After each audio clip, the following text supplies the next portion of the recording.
give you some enemies that you suggest that you will take down?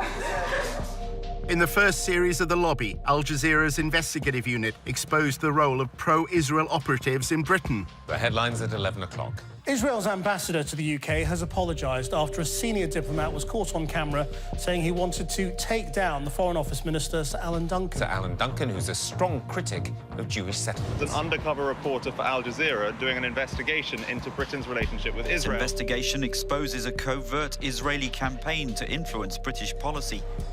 The investigation led to the resignation of Shai Massot, a senior political officer at the Israeli embassy. Mr. Massot is also heard describing the Foreign Secretary Boris Johnson as an idiot.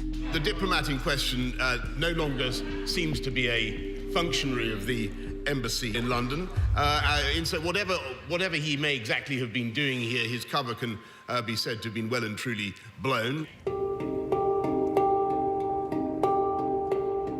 At the same time, Al Jazeera had been running a second undercover operation.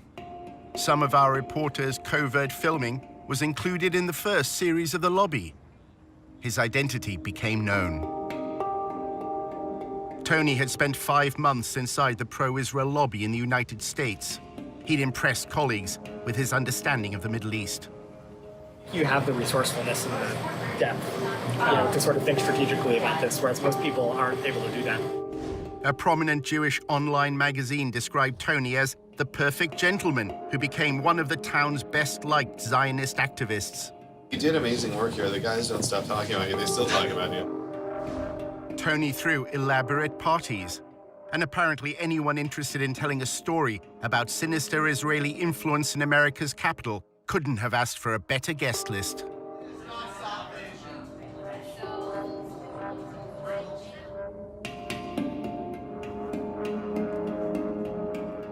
In the new edition of The Lobby, we investigate the role of pro-Israel advocacy groups in this country in the first of a 4-part series, how the lobby is being drawn into Israel's covert campaign to spy on American citizens.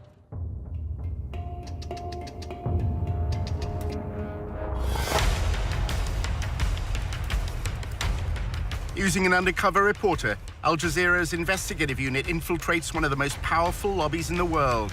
Getting $38 billion in security aid to Israel matters, which is what AIPAC is doing.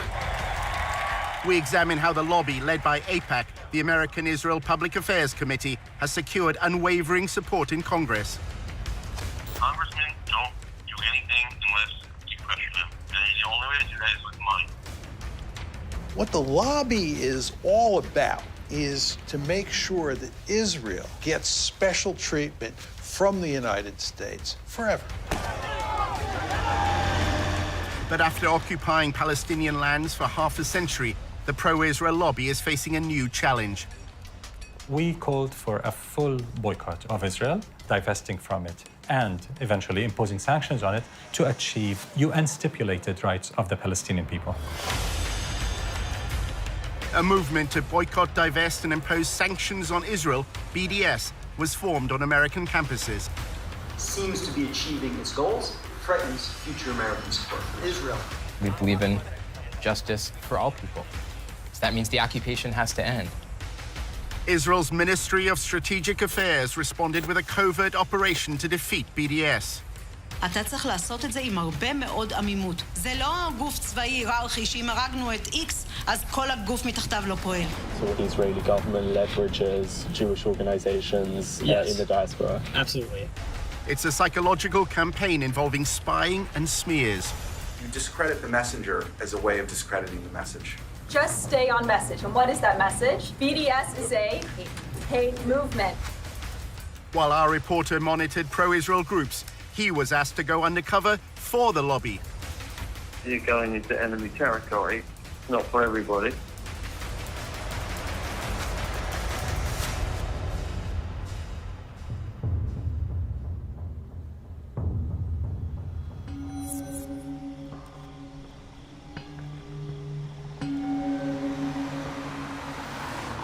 We are a different government working on foreign soil, and we have to be very, very cautious. We have 3 different sub-campaigns which are very, very sensitive. regarding data gathering, information analysis, working on activist organization, money trail.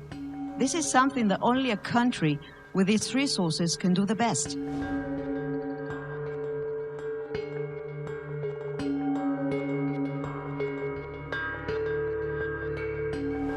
If we want to win, we have to change our ways. We have to think differently. And this is waging a holistic campaign against the other side. Take him out of his comfort zone. Make him be on the defensive. Israel is involved in a secretive influence campaign whose aim is to discredit its challengers in the West. In the Air Force, when you want to win, you have to have aerial superiority. If you want to win a campaign, you must have information superiority.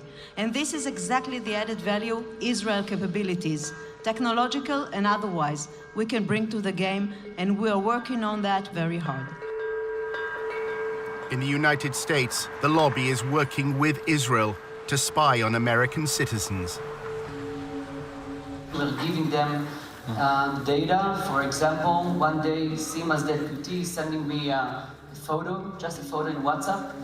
It's written, boycott Israel on a billboard.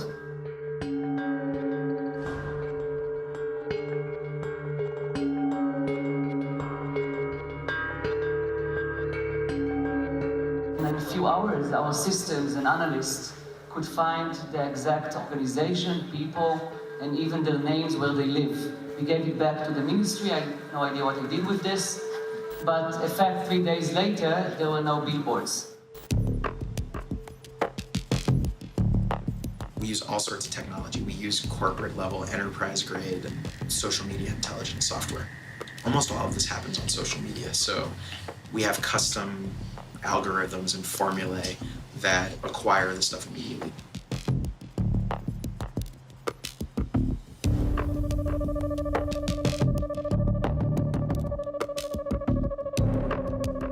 In terms of like information sharing, we did add the Ministry of Strategic Affairs to our operations and intelligence brief, which kind of goes back to how do we get information about what's going on in American college campuses. Generally within about 30 seconds or less of one of these things popping up on campus, whether it's a Facebook event, whether it's the right kind of mention on Twitter, the system picks it up, it goes into a queue and alerts our researchers, and they evaluate it, they tag it, and if it rises to a certain level, we issue early warning alerts to our partners. They operate through subterfuge, and they walk a very thin line between the legal and illegal in what they do in order to gather information and to smear their opponents and ultimately destroy them.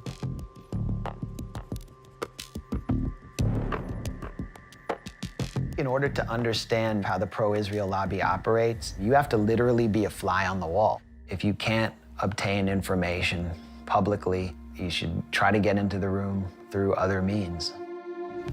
Our undercover reporter, Tony, is British and Jewish and had recently graduated from the University of Oxford. He wrote articles and presented himself as a strong supporter of Israel. In Washington, he attended a course on the Israel-Palestine conflict. I'm from the UK, and I'm just taking a course at Georgetown here over the summer. He networked in the social circles of the pro-Israel lobby.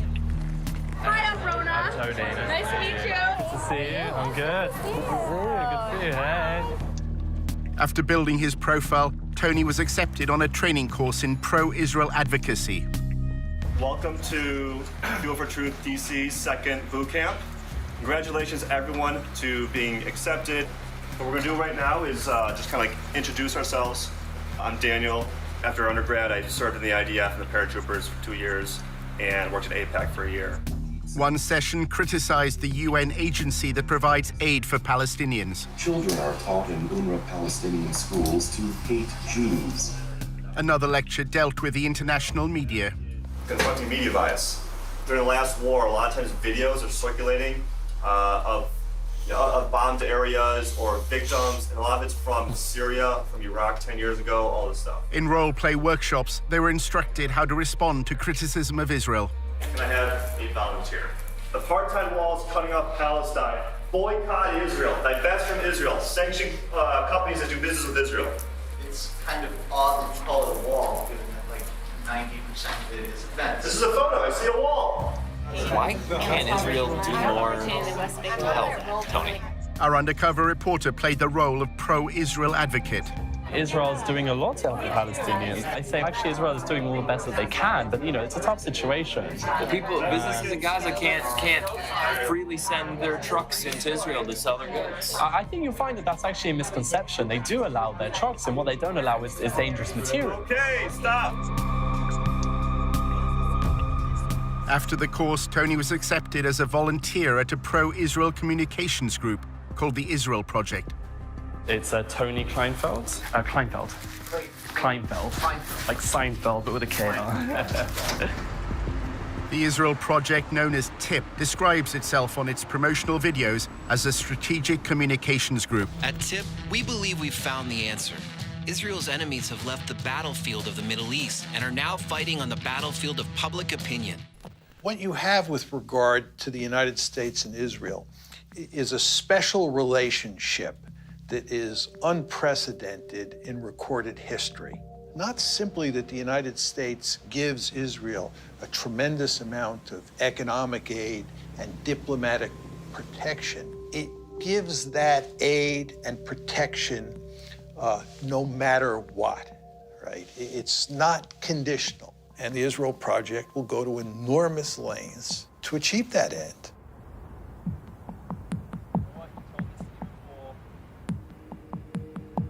During his placement as a volunteer, Tony took notes on what he saw and heard in TIP's offices.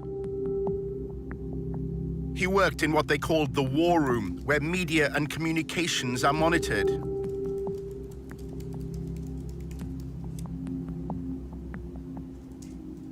Staff described having contacts at numerous media organizations. Their primary means of influence is by forging friendships with reporters.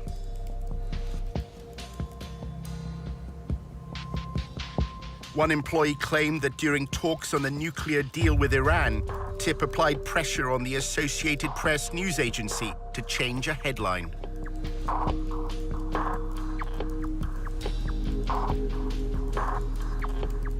Tony read the Israel Project's annual report, which described TIP's mission as building an echo chamber for pro-Israel information. That means using the media to amplify and repeat TIP's messages, as well as what the report describes as neutralizing undesired narratives.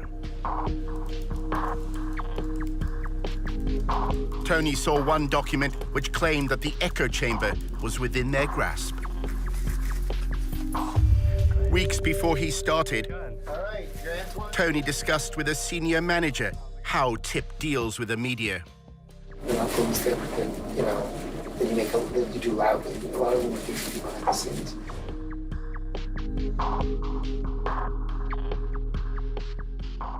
You can get a lot more done by making questions get asked by journalists. And if you create it from multiple directions at the same time through multiple journalists, then you create a kind of sense of crisis. We develop relationships, a lot of alcohol, to get them to trust us. The basically messaging on the following BDS means essentially kind of a hate group targeting Israel. They're anti-peace. We try not to even use the term just because it builds their brand. We just refer to boycotters. The goal is to actually make things happen now and to figure out what are the means of communication to do that. In 2005, Palestinian civil rights groups sought a peaceful means to protest against Israel's occupation. They identified goods from Israel and called for their boycott. The BDS movement was born. BDS adopted a nonviolent strategy because we think it is morally consistent and very effective against an enemy that is extremely powerful militarily. We called for boycotting Israel, divesting from it, and eventually imposing sanctions on it, as was done against apartheid South Africa, to achieve basic Palestinian rights under international law. Over the past decade, BDS has grown around the world. By campaigning for Palestinian civil rights in land controlled by Israel, BDS believes it has exposed a deficiency in the moral defense of the Jewish state. BDS is saying that what Israel has to do is treat the Palestinians in its midst the same way it treats Israeli Jews.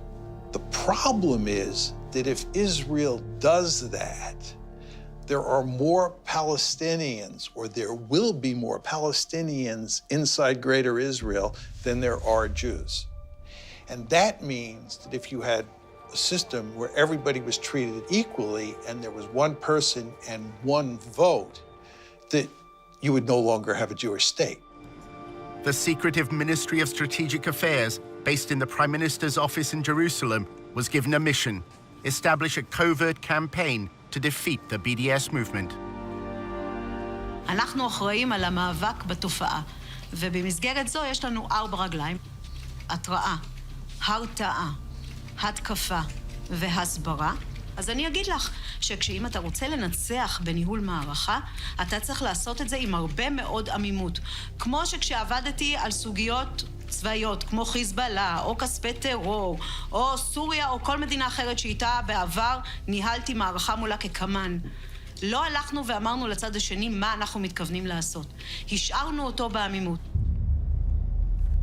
Government ministers attacked me in person, one of them threatening BDS leaders with targeted civil assassination, and others threatening to revoke my permanent residency, along other threats.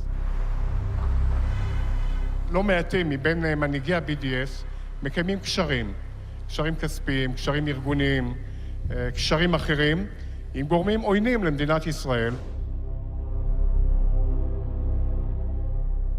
תפקידנו, באמצעות הפעלת המודיעין, לחשוף את הקשרים האלה, ובהחלט באמצעות החשיפה הזאת, גם לדעת לפעול נגדם, לבודד אותם, גם להעביר מידע לאותם גורמים מודיעיניים בעולם וגורמים אחרים. ישראל חייבת לבצע סיכול אזרחי ממוקד במנהיגות למול פעילי ה-BDS. The campaign includes monitoring the activities of American students. אנחנו עכשיו למשל נמצאים בתהליך שלם של ליצור תמונה כוללת על הקמפוסים. אם אתה רוצה לנצח תופעה, אתה צריך לדעת להיות עליה בעליונות במידע וידע.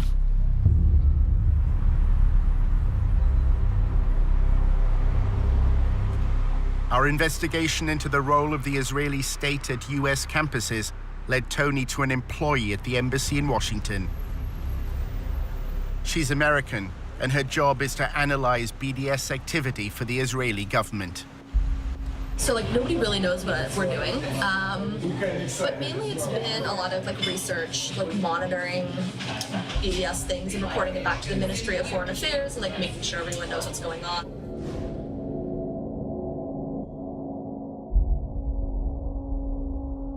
They need a lot of research done and stuff like that.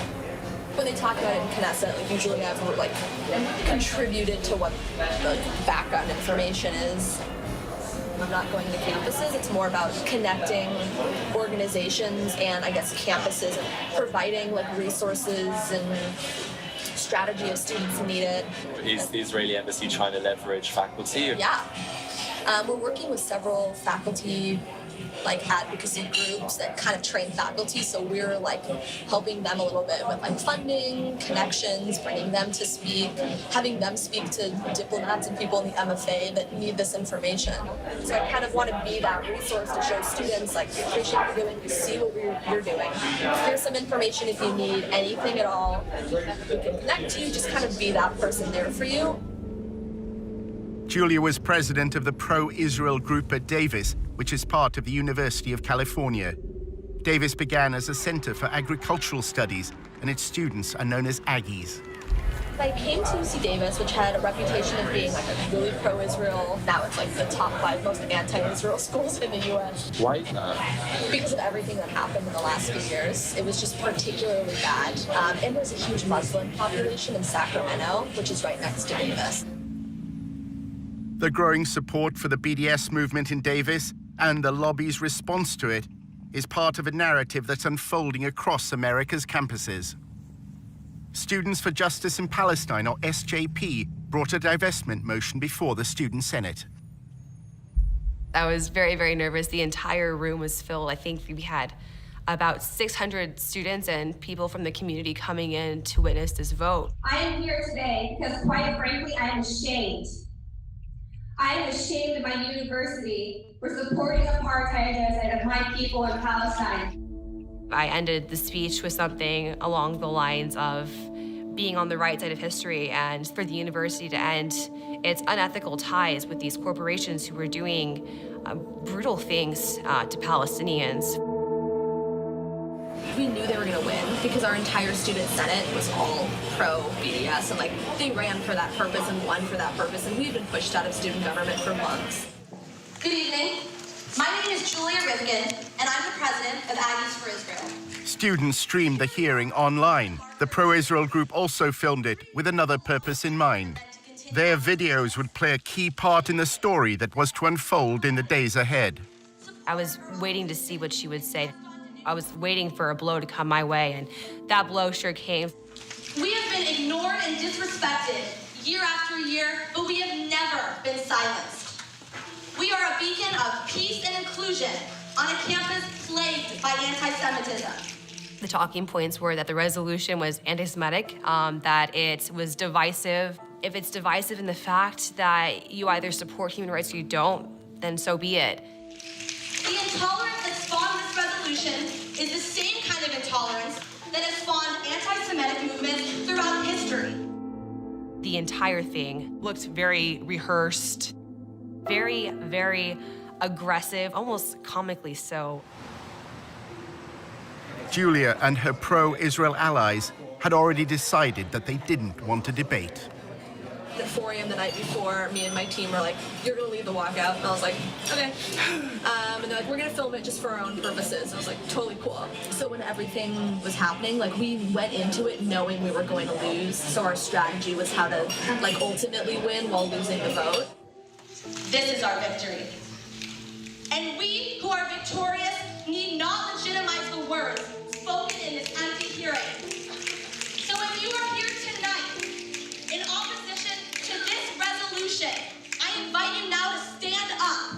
Really, stand up. And join me in walking out of this room. That was a wowing moment. To have them just stand up, everyone just kind of was like, what's going on? It was very shocking. As they were leaving, it was just a very big rush of relief to not have that tension, those bad vibes in the room. And so we started cheering, actually, and it was a great moment. If you're standing in the back, it looks like some seats have opened up. But the passing of the BDS motion proved to be just the beginning of a bigger story. In part 2, how the lobby worked to undermine the student decision. Those swastikas, who did them? We don't even know.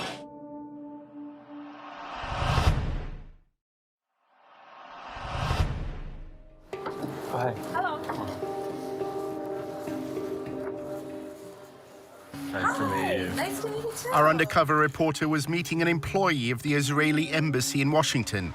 She had led a pro-Israel group while at university in California. So if you are here tonight in opposition to this resolution, Students at Davis were about to vote in favor of a divestment motion. During the debate, the pro-Israel group staged a walkout. They uploaded videos to publicize their protest. Our thought was to control the narratives. By having this speech, we wanted it to cause attention. We wanted everyone to see us walking out to show that this doesn't represent us or shit about this. So that's how we kind of formulated it.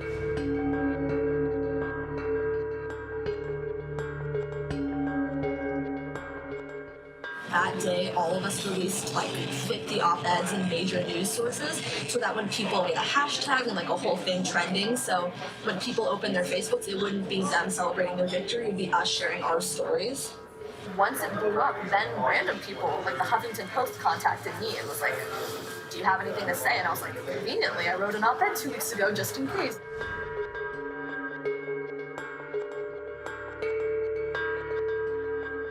People who weren't involved in anything, their entire newsfeed was Israel stuff, and that was what we wanted, because that's how we got the word out there. How do you delegitimize the other side? Delegitimizing them. Kind of through that lens of taking over and like making them sound crazy at their game. The student senator, who's Muslim, made a Facebook status saying like Israel will fall, like Sharia law is taking over Davis, like we love Hamas, like that kind of status. So that happened.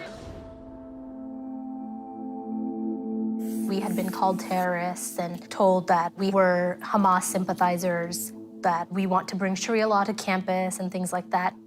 Hi everyone, my name is Azka Fayaz. I'm a second-year political science major. Azka Fayaz was a committed BDS activist and claims that pro-Israel students repeatedly tried to link her to political violence.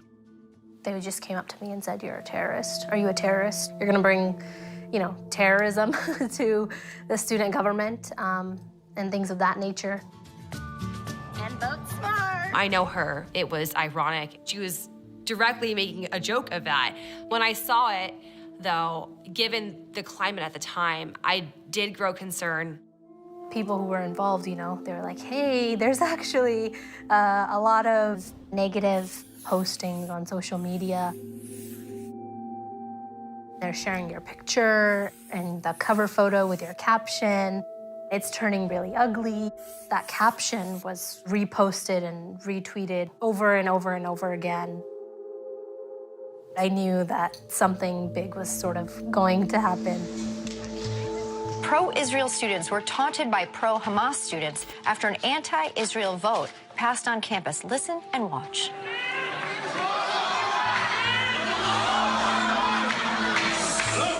And right after the vote passed, a student senator posted this on Facebook.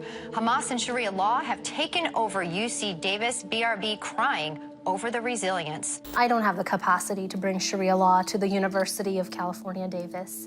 I don't think any of us really do have the capacity. They wanted to try to make me look as evil and violent as possible. How can we use their words out of context in such a way that their victory doesn't seem so victorious anymore? Conveniently, like the divestment video just happened to do that. Like when they all started shouting Allahu Akbar as we were leaving, like that was really nice for us in a way because like we caught them just, doing what they're doing. And then it like went viral on YouTube. Anger and tension running high at the University of California Davis campus. What you just saw played out late last week as the Student Government Association voted on a resolution to boycott the Jewish state of Israel. They kept showing it over and over again. And then they just said that the Muslim students forced the pro-Israel students to leave the room. Reports say when the Israel supporters tried to object to this vote, the pro-Palestinian students you just saw tried to shout them down with cries of Allahu Akbar. I invite you now to stand up. Really, stand up. And join me in walking out of the room. Of course, we know that they left willingly and they stated that they were going to walk out of the room. It's incredible to hear Allahu Akbar shouted in the middle of this university. And what does that represent, Megan? The subjugation of women, the torture of homosexuals, the torture of Christians, the crucifixion of Christians. That's what it has come to represent, and that's what they're shouting. The pro-BDS activists at UC Davis then faced another crisis. 2 days after a resolution passed, unfortunately, someone defamed the Jewish frat house and had painted swastikas all over it. Outrageous, just not acceptable behavior at all. What was upsetting to us, however, was they had the media there right away. Disturbing discovery for a UC Davis student. Jewish students found swastikas painted on their fraternity house in Davis. These swastikas were discovered that morning and around 10 a.m., my best guess, and I believe the news media were there by 11. Pro-Israel students say they feared recent events would lead to this. This week has been sort of a bad week to be Jewish on campus. After years of heated meetings, a student body passed a resolution Thursday urging UC Davis to end any affiliation with companies that support Israel. So this is not out of the blue. We're pretty sure this is directly related. Who were they finger pointing at but us? Us who were still on this high of finally getting this resolution passed, still in high spirits, just crushed us. Roseanne Barr tweeted, "All the Jews should leave Davis and the rest of the school should be nuked." It was a crazy time. A general flooding of Islamophobia by the media. And I was dealing with like news outlets and media, and it was like the day after there was some swastikas on campus, and it was like it all blew up and became a full-time job. Those swastikas, like who did them? We don't even know. I think it's just some like random like white supremacist type people who just came, did it, and left. We don't think it was students. That's pretty surprising because it was very clear from their behavior towards us and their attitudes towards us that we had done some heinous crime to them and that we deserved to pay for it.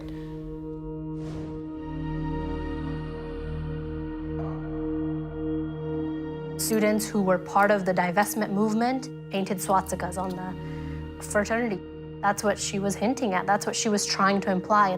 Why would we act against our interests and do that at a moment when we were, I guess, victorious? The fact that it was just so quickly tossed onto us as those who had done this, it was damaging. It was hugely damaging. That was kind of our strategy. A lot of it was media-based, which is like kind of my interest in media. And I would say that's like 99% of what it means to be successful. That happened. Then there was another swastika. It was just like every day something new was happening, and I had to... It was weird because they won. Yeah. So you'd think if they would win, why would they do Exactly. that? Yeah, it's interesting. So, well, that was kind of our whole strategy, is we knew they were going to win. Were you in touch with the embassy, or were you in touch with like any groups? Pretty much all of the groups. Not the embassy, I guess our consulate. As well as the Israeli consulate in San Francisco, Julia's anti-BDS campaign had the guidance of several pro-Israel lobby groups. Stand With Us helped us a little bit in terms of actual research on the speech. They gave us some like legal research type stuff. I'm always biased and want to work with AIPAC, so they kind of helped for like moral support. And David Project helped us a little bit. It was more help like gaining contacts in like the media world. I guess we needed money to pay for somebody to film the speech. Like we had a Davis Faculty for Israel group, and like they were hugely helpful to us. They would, you know, because some of them were retired lawyers, so they'd write legal documents for us. They knew the administration, they were tenured, they had pull. Despite the passing of the BDS motion, the governors of the university known as regents are under no obligation to abide by the students' vote. As for that resolution to boycott Israel, well, UC Regents issued a statement saying they will not even entertain the idea. After looking back on everything, I feel a little creepy because of what happened after the vote. People that were affiliated with the group just were smeared and had to deal with these very personal crises of the world calling us terrorists and the world thinking that we were this spiteful hate group. It's pretty unequivocal how organized they were, how brutal and ruthless that narrative was, and how it affected us in the end. Back in Washington, our undercover reporter was attending the annual conference of the Israeli-American Council.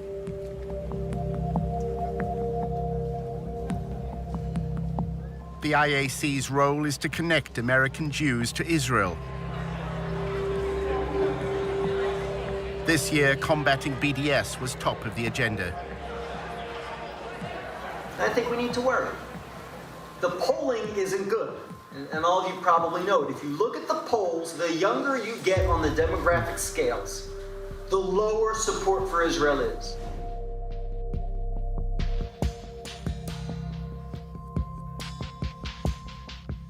It seems to be achieving its goals, and I think it threatens future American support for Israel. Younger people are leaving college less sympathetic to Israel than when they entered. The lobby hope that a new partnership with Israel's Ministry of Strategic Affairs will become a game changer in the fight against BDS. For years, we are trying to defeat the BDS and the delegitimatization movement. We are all on the defensive, and I think we should move to the offensive.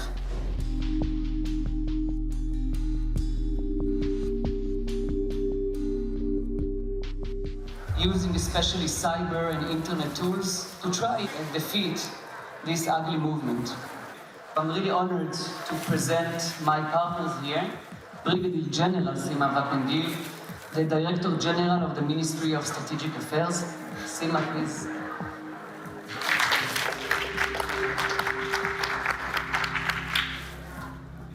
The fact that the Israeli government decided to be a key player means a lot, because we can bring things that usually are not existing in NGOs or civilian entities that are now enrolled in this thing.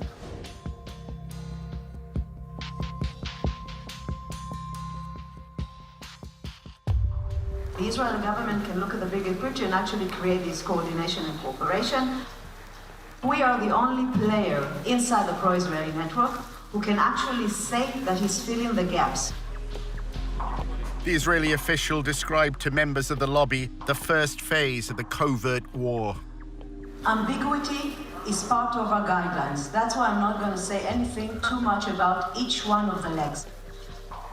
The first one is intelligence, or data, or information.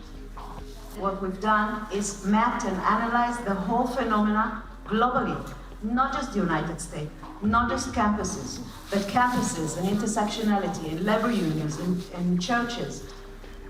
We started to establish a project called Israel Cyber Shield. This project is actually a civil intelligence unit that collects, analyzes, and acts upon the activists in the BDS movement, if it's people, organizations, or events. And we give everything we collect. We are using the most sophisticated data system, intelligence system in the Israeli market. Let's take the defense activity that we're doing and make it into proactivity and offense activity. Israel has used cyber sabotage. We suffered from intense denial of service attacks, hacking attacks on our websites. Israel decided to go on cyber warfare against BDS publicly. They said, we shall spy on BDS individuals and networks, especially in the West. We have not heard a peep from any Western government complaining that Israel is admitting that it will spy on your citizens. Imagine Iran saying it will spy on British or American citizens. Just imagine what could happen. The Ministry of Strategic Affairs brings together this group called the Global Coalition for Israel. And it's like leading pro-Israel advocacy groups around the world.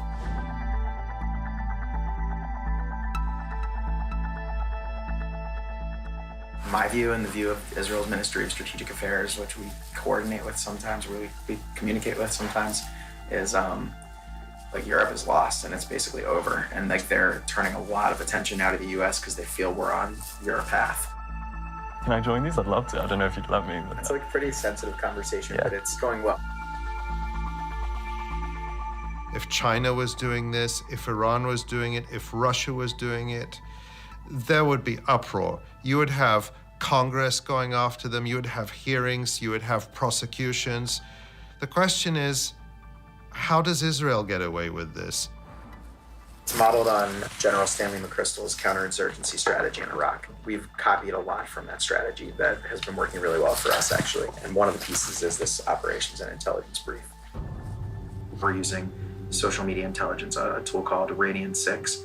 We're phasing that out over the next year, and we're bringing on more sophisticated technology that was developed in Israel. An American should not be spied on by a foreign government that is able to access all this information and possibly undermine their ability to exercise their democratic rights in this country. So we're not dealing with amateurs. This is not an amateur work. We're dealing with a government that have a ministry at a ministerial level engaged in the systematic targeting of activists outside of its sovereign borders.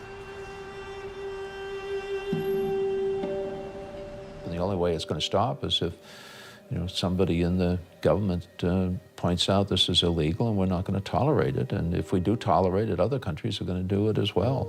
There's a company called Census, S-E-N-S-U-S. It's like very pricey though, We had to raise like hundreds of $1,000s just for it. It's gonna increase our discovery rate. We're discovering just about everything we need. It's also going to bring new sources online that we weren't able to access in an automated fashion, like message boards. And we have ways to crawl message boards right now and to monitor them, but it's like disconnected from the event and activity discovery mechanism, so that we want that system to be all integrated. So we just signed the contract yesterday for them to start that work. They actually already started it. Good friends in Israel that are helping us with that. You would think that since the United States has this special relationship with Israel and gives it so much largesse and protects it diplomatically at every turn and gives this assistance unconditionally, that the Israelis would do less spying here than other countries do. But on the contrary, what we see is that the Israelis are probably at the top of the list when it comes to foreign countries spying inside the United States.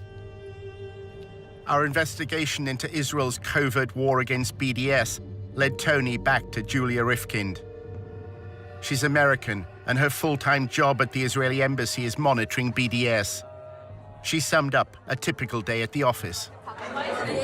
Gathering intel and reporting back to Israel. That's a lot of what I do, is report back to the Ministry of Foreign Affairs, Ministry of Strategic Affairs, and make sure they have the right information. It's in Knesset of what's going on here. So that's why I do a lot of reporting. I talk to people from tons of organizations, just trying to get the information that I could to report back and kind of just talk through some of the issues with those people, see what their plan was, tell them maybe some ideas we've had, give them our support, the behind the scenes way. Wow, it just looks like the state of Israel is employing little spies, and you can't take a breath without Israel hearing about it. Julia spoke about her former days as a student. While at UC Davis, she was also an activist with AIPAC. The training she received from the most powerful arm of the pro-Israel lobby left its mark. I can immediately tell when meeting with somebody where they were trained. Like the way that I talk about stuff, obviously I'm an AIPAC training camp, activist, the way they call it. So I can tell when somebody's on stand with us, or David Project, or ICC, or Hasbara, or Camera, ZOA, I kind of tell. She's been trained really well. She follows the commands that she has been given by these Israeli organizations, and she follows it really well. I pretty much, all of my friends work at AIPAC, all of them. So whenever we have events at the embassy, and there's we should invite AIPAC people, it's a joke that obviously I'm gonna be the one to write all the emails down. So whatever, they're we have to submit names and lists for events. Mine's 15 names and 14 of them are AIPAC. AIPAC encourages the students it trains to conceal any affiliation. When you're lobbying on behalf of AIPAC, you don't say AIPAC. You say I'm a pro-Israel student from UC Davis. And when you're meeting with students on campus, I would never say I am the AIPAC campus rep. I say my name's Julia, I'm a pro-Israel student. You don't need the title, you don't need the organization.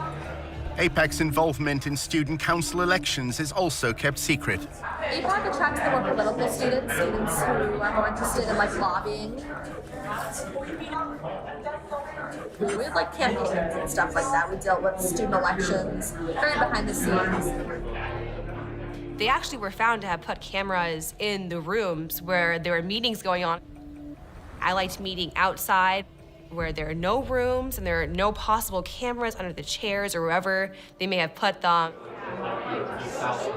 I have several weird Facebooks. I have my fake Facebook that I follow all the SJP accounts. I have some fake name. My name is Jay Bernard or something. So it just sounds like an old white guy, which is the plan. I joined all these groups. A lot of people haven't added me. And I mainly just wanted to see on the newsfeed what kind of articles they were sharing, just to kind of see what their internal dialogue was. Every single event that I put on, you would have these pro-Israel groups coming out before our guests even got there with their cameras, videotaping. It's stressful. Julia has no contact with her handlers in Israel.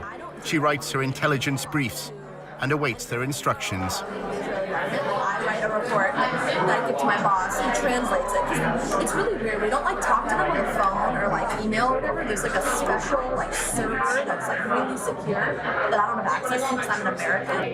You have to have like clearance to access the server. It's called cables. It's not even necessarily in Hebrew. It's like literally cables. I've seen it. It looks really bizarre. So I write reports that my boss translates into the cables and sends them, and then they'll send something back, and he'll translate it and tell me what I need to do. If she believes it's spying on activists to suppress a free speech movement, then, you know, peace be to her. And I hope she feels good sleeping at night being on that side of things. We're a group of student activists advocating for Palestinian human rights. And to think that we're so upsetting and threatening to a state is pretty awe-striking to me. Creepy, but also, I guess, makes me more proud of the work I did. It's nice kind of seeing what they're talking about. What do they say? They don't talk about like our side at all, which is disappointing because it'd be like nice to do the drama. But it's mainly them sharing their like videos, their like AJ Plus videos on Al Jazeera. What do you think about Al Jazeera? It sucks because they have a lot of interesting like liberal videos, which I'm like, wow, like that's amazing to hear about that human rights issue, and hear about that like sexism situation or whatever. And they'll show like why Israel is an apartheid state. And you're like, ooh, like not anymore. So that's what's annoying is that it gets, you know, tied to all those causes. That's hard to be liberal.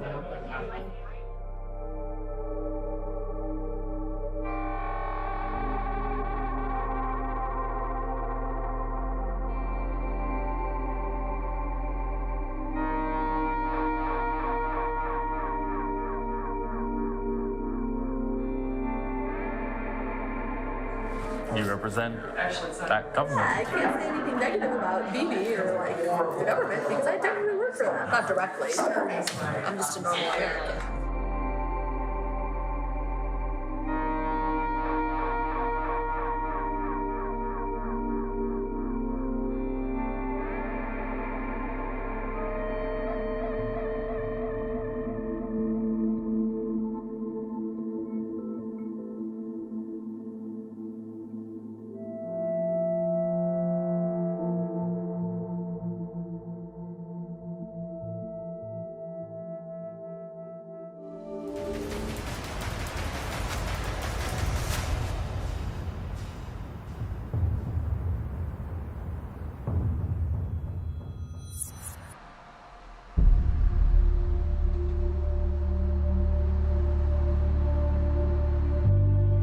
In Washington, Tony often socialized with younger members of the pro-Israel lobby. Here, the discussions are focused on influencing elites. Recent graduates appear to no longer care about debates they had at university. We try and go through student government and pass bills. I mean, you know, looking back on it now, it's all it's total crap. BDS in general, obviously. But also, it's just, I don't know, it doesn't do anything. I mean, fighting back against it has no practical effect. What has a practical effect is getting Congress to give Israel military aid.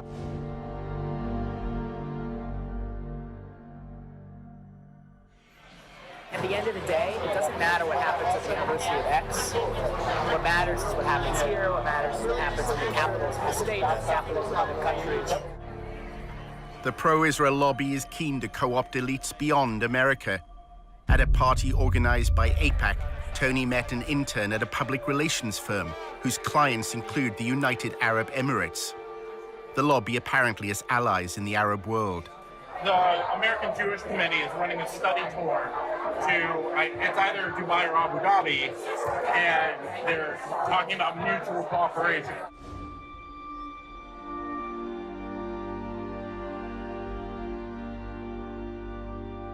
What are the ties like between the UAE and Israel? They're getting so much better. Nobody knows it. The governments have to coordinate on security. It's all under the table.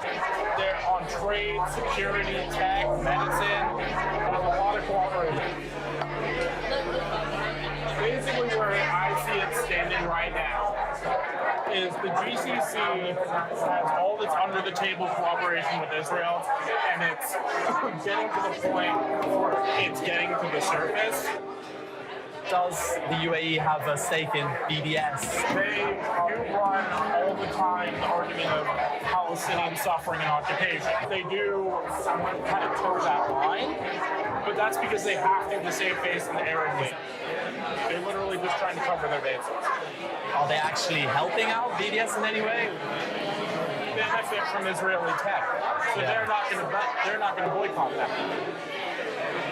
Why would they? Tony's boss at the Israel Project used to work at AIPAC, where debate about Israel's actions or Palestinian rights were rarely prominent. Does the war of ideas matter? I don't know.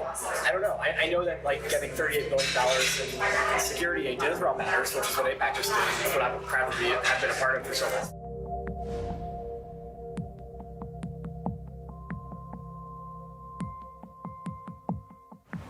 My job was basically to convince students that participating in the war of ideas on campus is actually a distraction. You can hold up signs and have rallies on campus, but the Congress gets $3.1 billion a year for Israel. Everything AIPAC does is focused on influencing Congress. Congress is where you have leverage, so you can't influence the President of the United States directly, but the Congress can. AIPAC is very interested in making sure that every representative and every senator toes the line on Israel. And it is highly effective in that regard. That's why it's considered to be synonymous in many people's heads with the lobby. AIPAC's website shows members of Congress attending its conferences and declaring their support for Israel. And on behalf of Congress, thank you for sending a clear and unequivocal message to the world that the United States stands with Israel now, tomorrow, and always. I reject the BDS movement, whether it be on campuses in France and London or right here in the United States of America. To get elected in the American political system, you need lots of money. What AIPAC does is it makes sure that money is funneled your way if you're seen as pro-Israel, and it'll go to significant lengths to make sure that you stay in office if you continue to be staunchly pro-Israel. May God bless Israel. May God bless the United States of America. May God bless you all. Thank you so much. Thank you. They have questionnaires. Anybody running for Congress is expected to fill out a questionnaire. And they evaluate the depth of your commitment to Israel on the basis of that questionnaire. Then you have an interview with local people. If you get AIPAC support, then more often than not, you're going to win. Jim Moran is a Democrat who represented a congressional district in Northern Virginia. You realize it's not just the money, it's the number of concerned activists. They'll send out postcards, they'll make phone calls, they'll organize. I mean, that's the democratic process. They understand the democratic process. We made sure that there were people in every single congressional district. And then you'd call them up and say, I'm calling from AIPAC in Washington. I did these calls. We hear that you're good friends with Congressman so-and-so. Oh my God, yes. We've been friends since elementary school.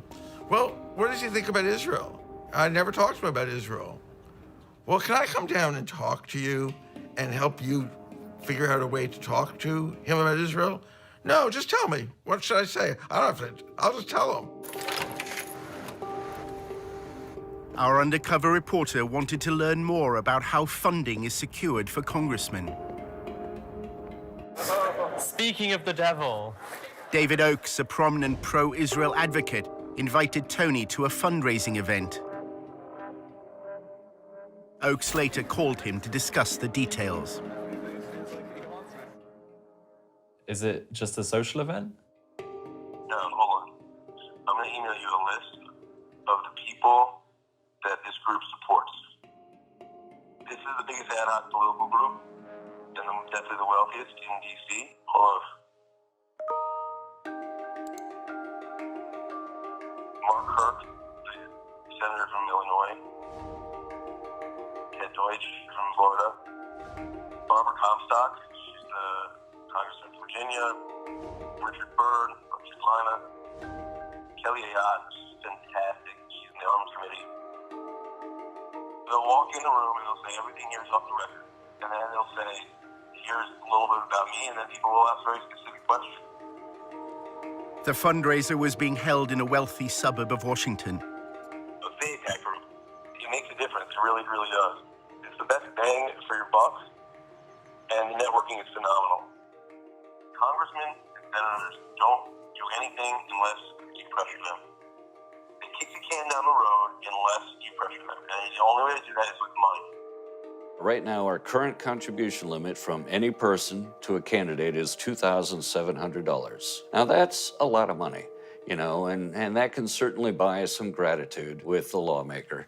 But if you really want to add punch to that type of buying of favors, what you do is you get 50 or 100 people together at an event like this, all chipping in $2,700, and then you bundle it all together and hand over the total amount to the lawmaker. At that point, we're talking anywhere up to $250,000. So suddenly you've got a group of people with the same demand they want from the lawmaker handing over $250,000. That buys a lawmaker.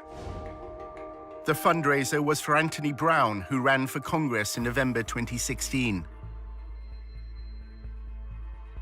This is direct spending. Brown's going to use that 30 grand to do ad campaigns. So they strategically pick the ones who are in the close reaches that they want to build relationships with. So we want the Jewish community to go face to face in a small environment, 50, 30, 40 people, and say, this is what's important to us. We wanted to make sure if we give you money that you're going to enforce the Iran deal. That way, when they need something from him or her, like the Iran deal, they can quickly mobilize and say, look, we'll give you 30 grand. They actually impact it.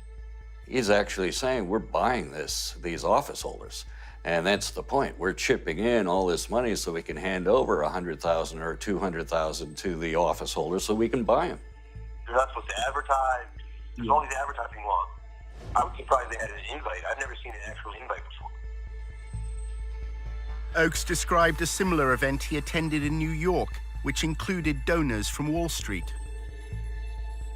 In New York, with Jeff Talbot, we don't ask a goddamn thing about the Palestinians. You know why? Because it's a tiny issue, that's why. It's a small, insignificant issue. The big issue is Iran. We want everything focused on Iran.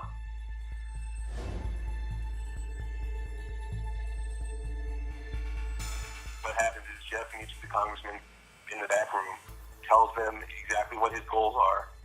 And by the way, Jeff Talbot is worth $250 million.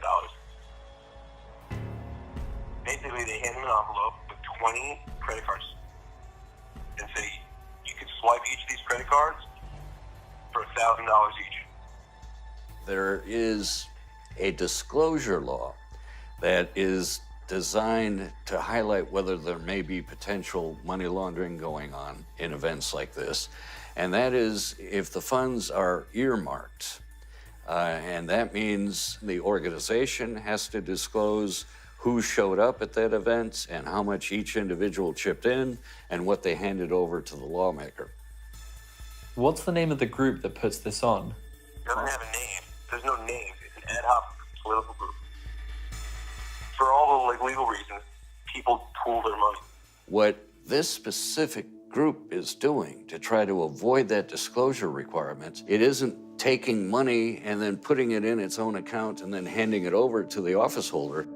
It's just collecting credit card information and then turning that over directly to the candidate. Therefore, it's not violating the earmarking law, and they're not reporting this. All we would see on the campaign finance reports are the individuals who contributed, but there'd be no record on those campaign finance reports that they worked together as a bundling group, that they were all at this event. All we'd know is person A gave $2,700, person B gave $2,700, and we'd have no idea they're working in tandem with each other. The one in New York is 10 grand over 2 cycles. It's a minimum commitment. Some people give a lot more than that. Whatever your commitment is. So like if you give 5,000, Jeff will ensure that I don't go over the 2,600. You know what I'm saying? If one is at a meeting where person A wants to give $5,000, another person has only $100 to give, and that person gave $2,500 to the other person at that meeting as a gift, and they both therefore gave a total of $5,000, $5,100, would that be illegal? That would be illegal. That would be laundering of campaign contributions. The limit applies to the individual. And so each individual is subject to that $2,700 limit. And if any individual goes over that limit, they are violating the contribution limit. They cannot legally do that by laundering money through other individuals. If you give $5,000, you definitely ensure that I don't go over the $2,600. You know what I'm saying?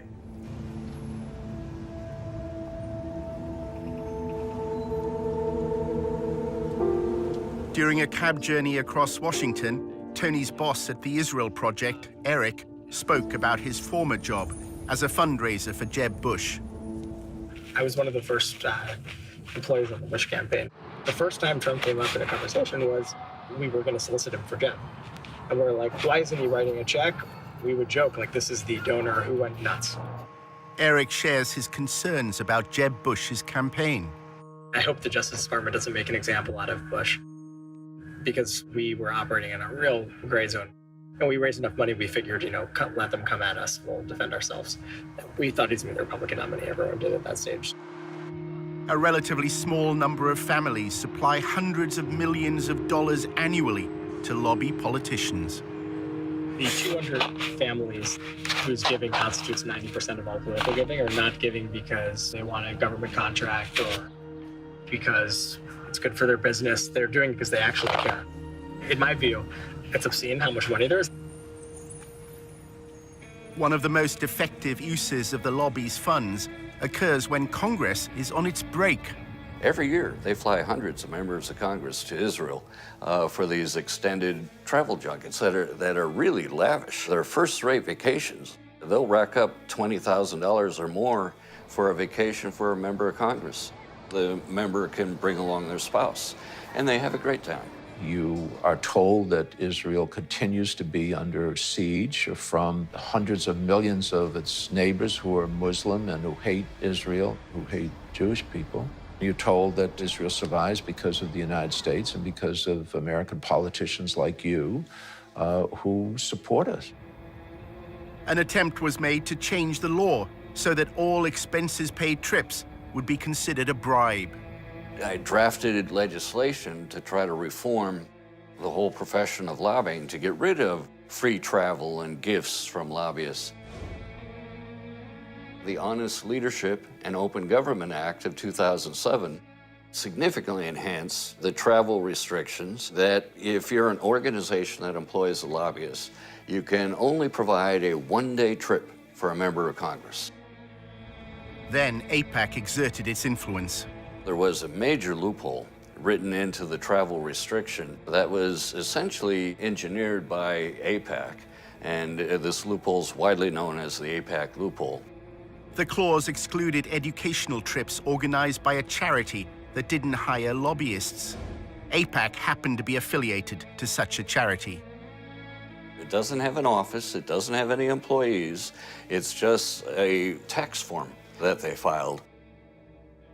Gifts of dinner, gifts of wonderful resorts to stay at, gifts of entertainment, all of which is packed up into one of these trips, is a very, very effective tool at influence peddling. Most of our donors were like nudniks, like schleppers. The quality is starting to improve. We're attracting more impressive people. Until recently, the people we're attracting, is the guy who's wealthy, gives away $25,000 a year, $10,000 is to us, and this is his hobby and full-time job, and he won't shut the up or stop calling. We're finally starting to expand into the class of donors that AIPAC has, which is like the more elite, easier to work with, smart, strategic, writing big checks kind of money. It takes just as much time to get a $10,000 check from someone as it does getting $500,000. The money raised by AIPAC doesn't just fund congressmen who support their goals. If you wander off the reservation and you become critical of Israel, you not only will not get money, AIPAC will go to great lengths to find somebody to run against you and support that person very generously. And the end result is you're likely to lose your seat in Congress. They threaten.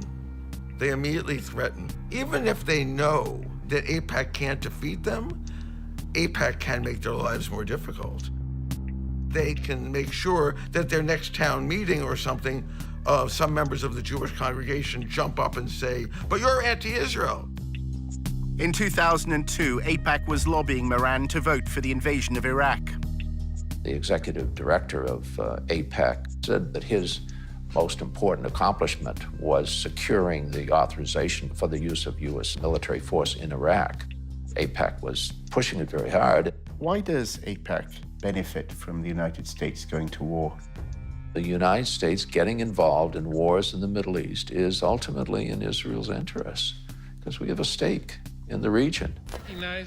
Congressman Moran refused to vote for the invasion, as AIPAC requested. There are compelling, fundamental reasons why this body should oppose this resolution.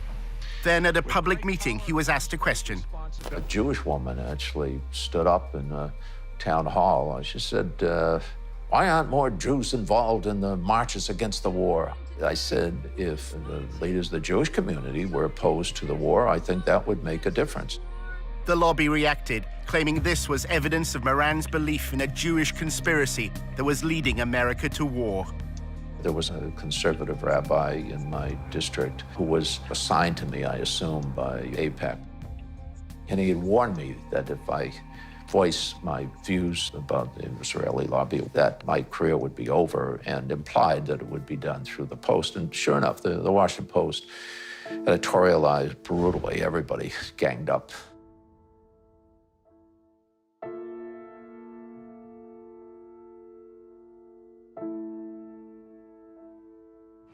So what are the main outlets that TIP work with?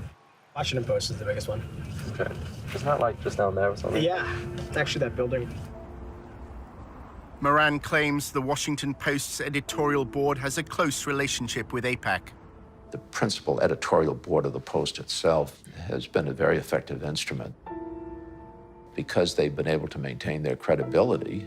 And it's a great paper in every other way, but because they have such credibility, they're extremely effective. Everyone knew it wasn't anti-Semitic. Anti-Semitism has come to mean anti-Israel. The AIPAC crowd doesn't really care very much about whether or not a person likes Jews or wants one to move next door. All they care about is what their position is on Israel. Both of my daughters married Jewish men. My grandchildren are Jewish. Anybody that considers me anti-Semite is ignorant.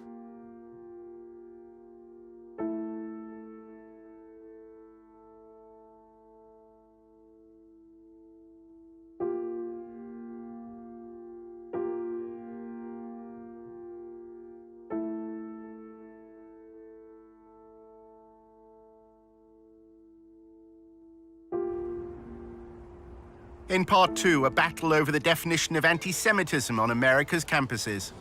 There are those who claim, oh yeah, we're trying to stop anti-Semitism, but what they're actually trying to do is stop advocacy for Palestinian human rights.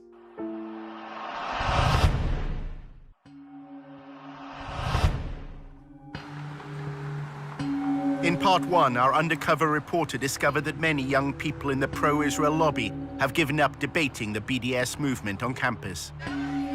Try and go through student government and pass bills. I mean, you know, looking back on it now, it's all it's total crap. Fighting back against it has no practical effect. What has a practical effect is getting Congress to give Israel military aid. Tony was attending a party run by an advocacy group that he'd joined. A journalist then approached him with an extraordinary proposition. He wanted Tony to work undercover for the lobby at a meeting of BDS activists. for the Allgemeiner, and we're trying to recruit someone to go undercover just to go there and just see what's going on. And I think the person would get paid for it too.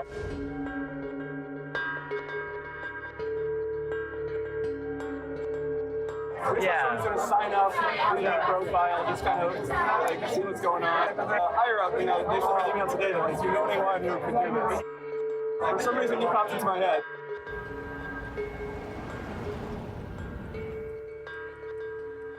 A few days later, a journalist from the Allgemeiner contacted Tony.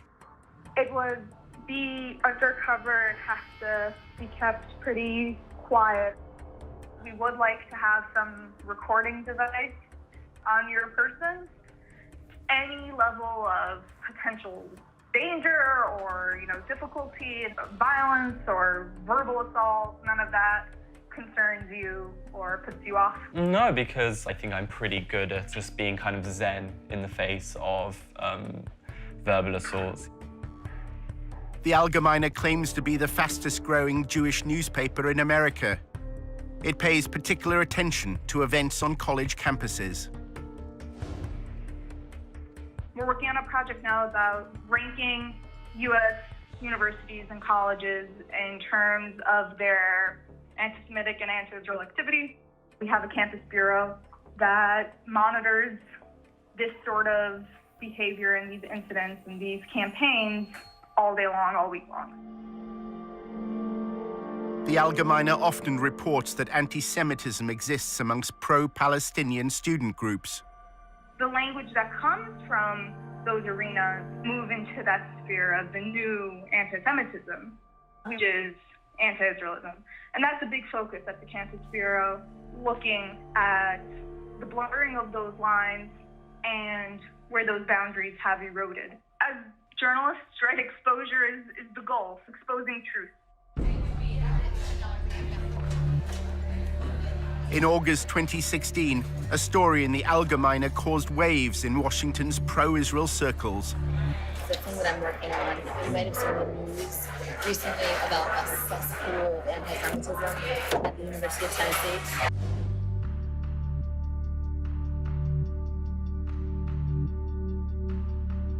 So the expose was on these anti-Semitic tweets. They uncovered 14 current students, 5 recent graduates at the University of Tennessee that had tweeted all of these horribly anti-Semitic things. The evidence was released by an anonymous group within the pro-Israel lobby. They're called Canary Mission. Nobody really knows who they are. Yeah. They expose anti-Semitism, anti-Israelism, and anti-Americanism in the U.S., like on college campuses. They study it and then release these expose reports, but they're secretive. They don't reveal who they are. The University of Tennessee is based in Knoxville, a quiet city in the east of the state. Tennessee is conservative and religious. The Christian church has political influence here. 6 out of 10 voters opted for Donald Trump. At the university, students and professors, including opponents of BDS, were taken aback by the headlines. It said that there was rampant anti-Semitism at the University of Tennessee. This was quite a shock. It was very surreal and strange. I didn't see anything happening on the ground. It all seemed to be internet-based. There's this international headline with our names and this defamation of our characters. It was the last thing that we were expecting to happen. I was surprised that they were targeting the University of Tennessee. I mean, there's just not a whole lot going on in Knoxville. It just seems such a benign target. Several tweets were clear-cut examples of anti-Semitism. Some failed to distinguish between Jewish people and the State of Israel. Others made vile references to the horrors of the Holocaust. There were definitely some very anti-Semitic things said, but it seemed to be by a limited number of students. Those tweets are horrible, and that should not be supported by anybody. One of the students, there were tweets from when they were 14, 15, and 16 years old. People do and say stupid things. Students who were campaigning for Palestinian equal rights were immediately suspicious, believing the Allgemeine had another motive in running the headline. The way that I saw that article was that to discredit some of the work that we were doing, they threw in these people who are a part of the Muslim community or a part of the Arab community around Knoxville, and things that they had said, things that they had done. They were very old, a lot of times before people had gotten to college.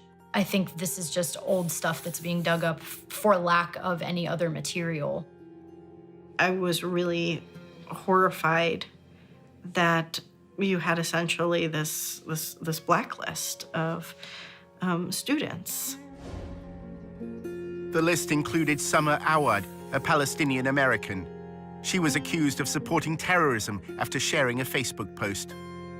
In that image, I mean, all it is showing different tools of Palestinian resistance. One of them's BDS, one of them's stones, and the one that they circled happens to be the knife.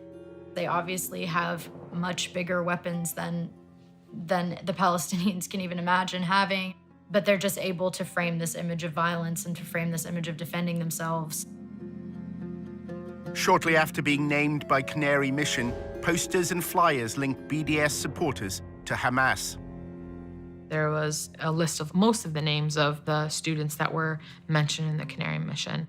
All I kept seeing were flyers all over the place. Like, they'll put it on cars, they'll put it on side tables in the student centers and stuff like that. That kind of scared me, to think that there are actually people physically on campus posting these things. Back in Washington, Aviva is drafting a letter to the University of Tennessee on behalf of the Brandeis Center. They want the university to take a stand. We're telling them that basically they need to issue a stronger statement. They need to investigate the students that were involved. They need to offer education and training. In addition to drawing attention to those responsible for anti-Semitic tweets, their orchestrated release served another purpose. It's part of a wider campaign by the pro-Israel lobby. The problem right now, I think, on universities is that administrations don't realize that anti-Israel statements or anti-Zionist statements often are also anti-Semitic. To find out what anti-Semitism means for the lobby, Tony visits Aviva's boss at the Brandeis Center for Human Rights in Washington. Despite its name, it's a pro-Israel lobby group. Hi. It's great to finally meet you. Really good to meet you. Kenneth Marcus is involved in the lobby's attempt to redefine anti-Semitism in a way that could include criticism of the state of Israel. Right now, the challenge is that there are people who say, you know what, anti-Israel politics have nothing to do with anti-Semitism. Well, you've got to show that they're not the same, but they're not entirely different either.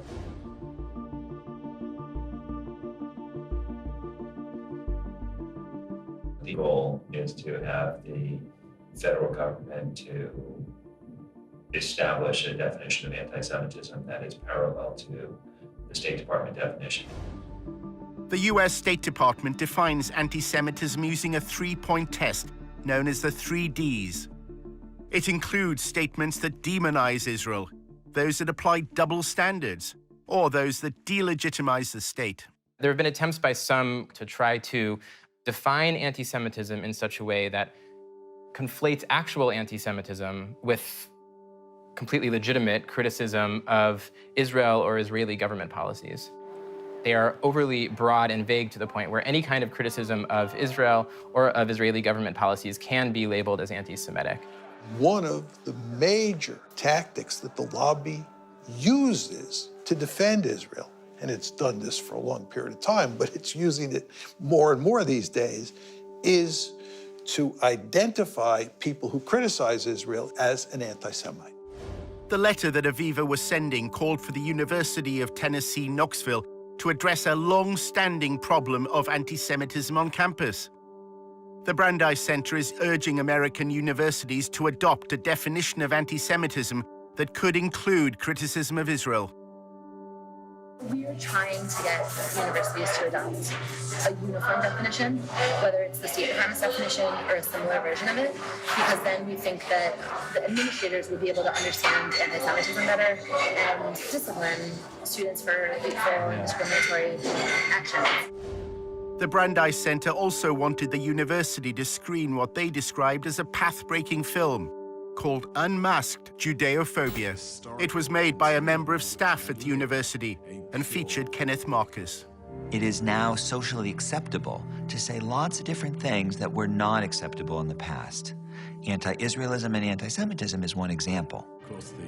It tries to make the claim that Muslims have adopted Nazi-like anti-Semitism and are going to essentially lead the next Holocaust on the Jews. The film positions anti-Semitism at the heart of the BDS movement. It was not sponsored by the chancellor, but it was held at the law school, and Ken Marcus did attend. It was screened on the day that commemorates victims of the Holocaust. The film was not appropriate for Holocaust Remembrance Day. As a scholar of the Holocaust and anti-Semitism, I would just say the film's conclusions didn't meet scholarly standards. Exactly why Washington's pro-Israel lobby is concerned by events in Tennessee is at first hard to understand, until one considers the growth of evangelical Christianity in the southern states.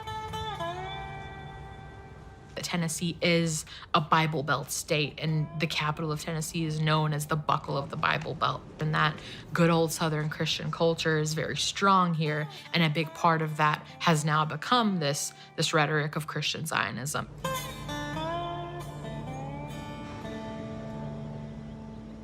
Satan hates Israel and the Jews because Israel's restoration initiated the last days of Bible prophecy. Christian Zionists believe that for the end of times to come, for Christ to return, it's necessary for Israel to control all of what was historically considered to be Israeli territory. Based on prophecy, Jesus Christ could never have returned for the church to resurrect the dead in Christ until Jerusalem was first in the hands of Israel and the capital of Israel. Christian Zionists and Christian organizations that lobby on behalf of the Israeli government, a lot of them have a theology which I think is in many ways anti-Semitic. The Jews have to leave the West. It says in your Bible, God will bring them back to Israel from the West. It instrumentalizes Jews in such a way that their goal is that all Jews around the world will leave where they live and move to Israel, because in their theology, that is what will lead to the coming of the Messiah again, and then all of the Jews will convert or will all be killed. Leaders of the Christian Zionist lobby threw their weight behind the Trump election campaign. I have been asked 101 times plus, why do you think Donald Trump won? And I have an immediate answer: because he was the only one that was blessing Israel. The evangelicals flooded the voting booths this time like at no time in our history. And a lot of the laws that are being enacted in those states that are pro-Israel, anti-BDS, are coming about in part because there is so much sympathy for Israel in that community, which has a lot of political power. Senate Joint Resolution 170, bipartisan resolution to condemn boycott, disinvestment, sanctions movement, and increasing incidence of anti-Semitism. In 2015, Tennessee became the first state legislature to condemn BDS. It's the result of the lobby's attempt to use legal means to quell BDS on campus. In recent light of anti-Semitic things that have happened here in Tennessee on our college campuses, we are just expressing our support as an ally for the state of Israel. And with that, I renew my motion. Made it seem as though there's this huge Palestinian liberation movement happening in this state. That's the way that it was presented at the legislature, was that we need to stop this before it takes over our state. There's an intensive effort by Israel and pro-Israel groups to get governments, universities, legislative bodies to adopt a definition of anti-Semitism that includes criticism of Israel and its state ideology, Zionism. We're the space where a lot of these things are initially brought and tested. The rough drafts, the beta version, comes here, and then you'll see that same bill go into another legislator the following year. According to their definition, if I say to you that I believe that instead of separate Israeli and Palestinian states, there should be a single state where Jews, Christians, Muslims, atheists, everyone has full equal rights, the way they do under the Constitution of the United States, that would make me an anti-Semite because I'm denying Israel's right to be a Jewish state. How to define anti-Semitism? I would say hatred, discrimination, violence, animus towards Jews for being Jewish, I would say, is the broadest definition of anti-Semitism. They have created this perverse definition of anti-Semitism where calling for everyone in Palestine, Israel to have equal rights is somehow an attack on Jews. And they're trying to get this pushed into official definitions. And this has been a key goal of people like Kenneth Marcus and the Brandeis Center, so that they can then go after people who are advocating for equality and bring them up on charges that they're actually anti-Semitic bigots. You have to show that they're racist hate groups and that they are using intimidation to get funded and to consistently portray them that way. 6 months after the Allgemeine ran its report, an anti-Semitism awareness bill was brought before Tennessee's State Assembly. The bill incorporates the 3Ds definition, which can include criticism of Israel. Kenneth Marcus gave evidence. When I had read a newspaper article in a major national Jewish newspaper indicating some issues, we independently verified several different issues going on with blogging, I think it was Facebook entries, Nazi-type references to Jews, and the need to kill Jews. They may have dealt with that, but it seems to me it's an indication that the problem is here. In order to create enough sort of political momentum and hysteria to get these bills through, you need to show that anti-Semitism is rife on campuses. You see groups like the Brandeis Center jumping on headlines which are very dramatic and very scary. Incidents like the one that they claimed happened at the University of Tennessee are certainly helpful in a political sense if you're trying to push legislation like that through. A right to exist. Aviva Vogelstein also traveled to Tennessee. If a student on a campus says, from the river to the sea, Palestine will be free, meaning that from the Jordan River to the Mediterranean Sea, there will be no state of Israel, that would be considered anti-Semitic. Another example would be when students on campus chant things like, Intifada, Intifada, we support the Intifada. That's calling for, an Intifada is calling for violence against innocent Israeli civilians. And that is an incitement to violence. And it's calling for demonization and delegitimization of Israel. 7 months earlier, when Aviva was writing the letter to the University of Tennessee, she was talking to a leader of the Jewish community in Knoxville. It seems that she told Aviva that the University of Tennessee doesn't have a long-standing problem of anti-Semitism. She's like, I've been on campus for 10 years and there have been no actual incidents of anti-Semitism. These tweets are obviously disgusting and need to be addressed. It's very misleading that they're calling this a cesspool of anti-Semitism. Jewish students at the University of Tennessee repeated this sentiment before the state legislature. When people say things like we're experiencing anti-Semitism, it hits us pretty hard.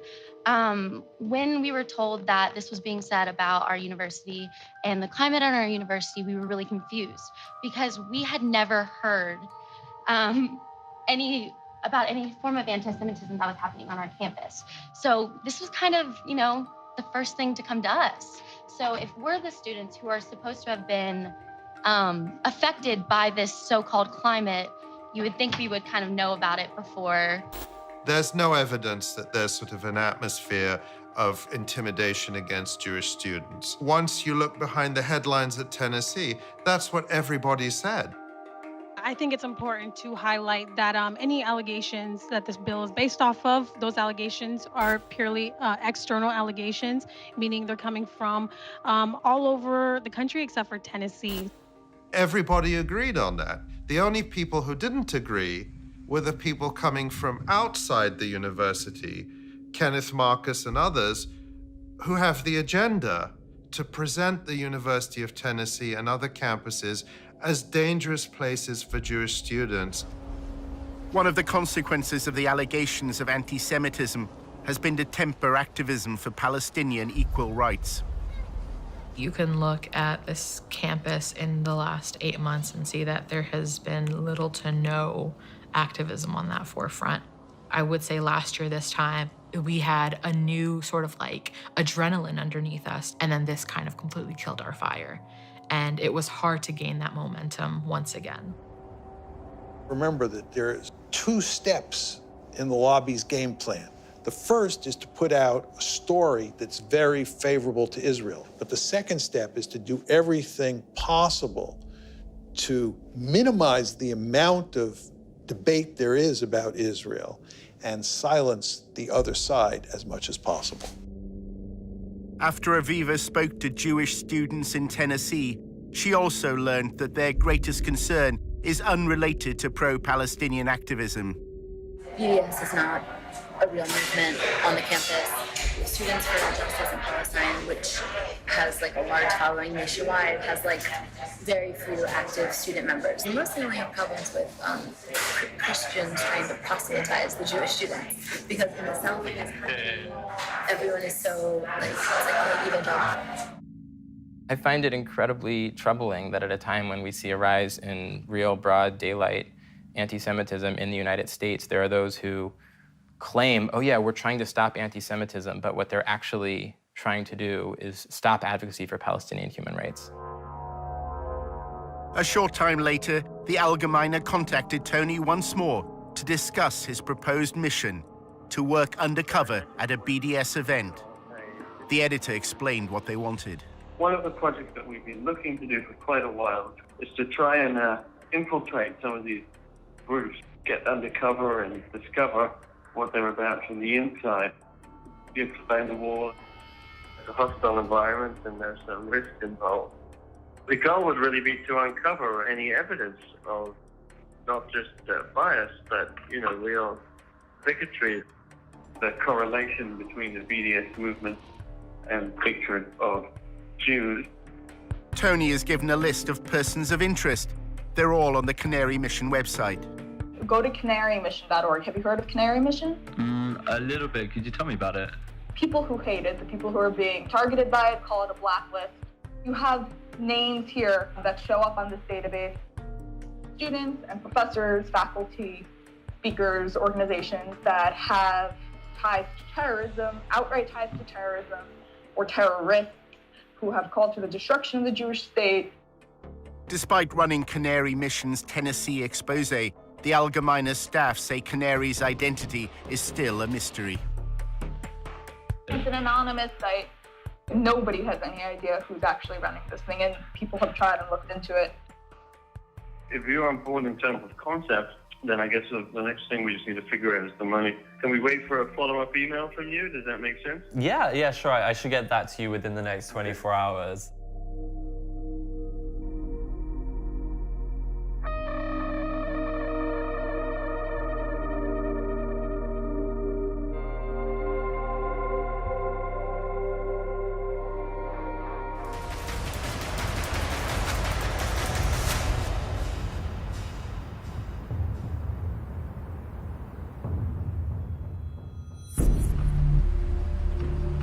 During his summer in Washington, Tony investigated how the lobby is responding to the growing support for BDS among students.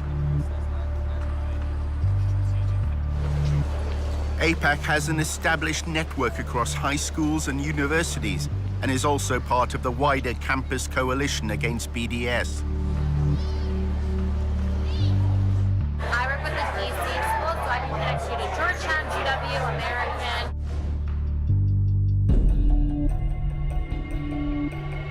I think that you would really benefit from a conversation with the Israel on Campus Coalition. They also coordinate a lot between organizations. So like APAC, we focus on political. We have one very specific, very effective angle for combating BDS, but the ICC pools resources from all of the campus organizations so that like they're tapped in on all angles. The Israel on Campus Coalition is a coordinating group at the front line of the battle against BDS. We built up this massive national political campaign to crush them and to fight back and to fight fire with fire.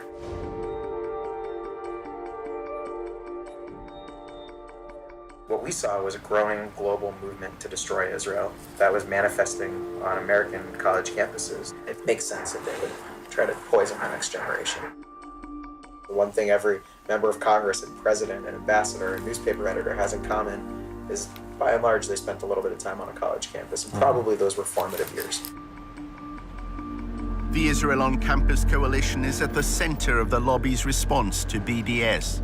There are about 100, maybe 120 now, professionals that are working for a dozen national ICC partner organizations, like APAC and Hasbara Fellowships and Stand With Us and Hillel and Chabad and API. Stand With Us and the ICC have a particularly close relationship.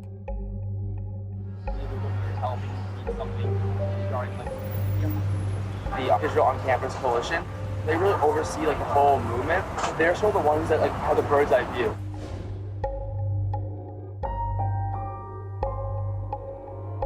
Let's just say like next week, a BDS resolution comes to campus. So the ICC will be the ones, they'll organize a conference call with all the partners. So they might say, okay, stand with us, we need a little bit more of your help because we need something regarding like what's in the BDS resolution. The campus newspaper wants us to write like an op-ed. Can you guys help like the op-ed? So they'll sort of be the ones and they'll sort of be overseeing it. One of Tony's fellow researchers at the Israel Project had also worked with Stand With Us. One evening, Amanda told him how the work she'd been asked to do often made her feel uneasy. Stuff we produced and how it was like.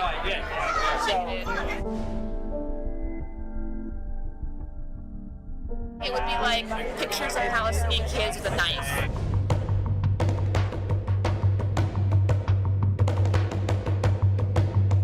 Those videos of like kids gonna like stab people and like we need to put this on Facebook and then have to make memes like and do like graphics about like that.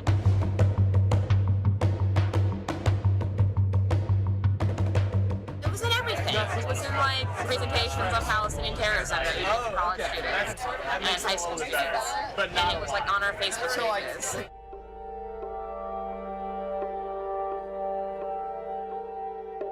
Embarrassed to be associated with them. You told me about that guy who was like telling me to like use racist, like use. Yeah. Were they going to universities and using that kind of language? Or? Yeah, universities, articles, Facebook, everything.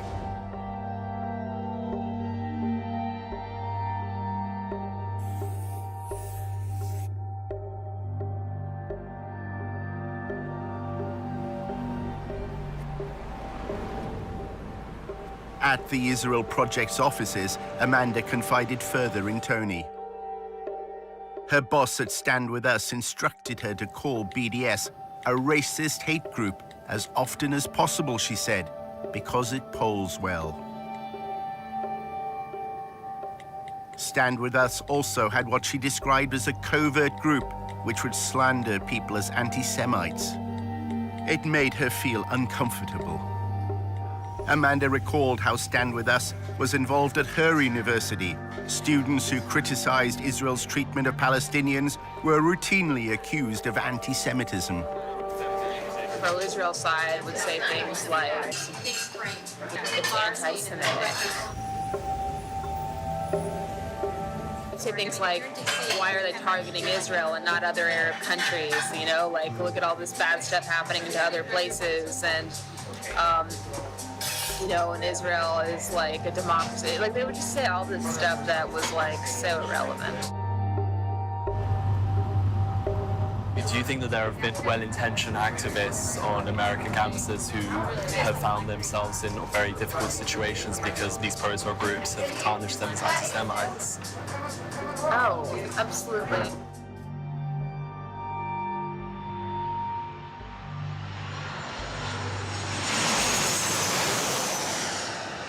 Stand With Us holds an annual conference in Los Angeles.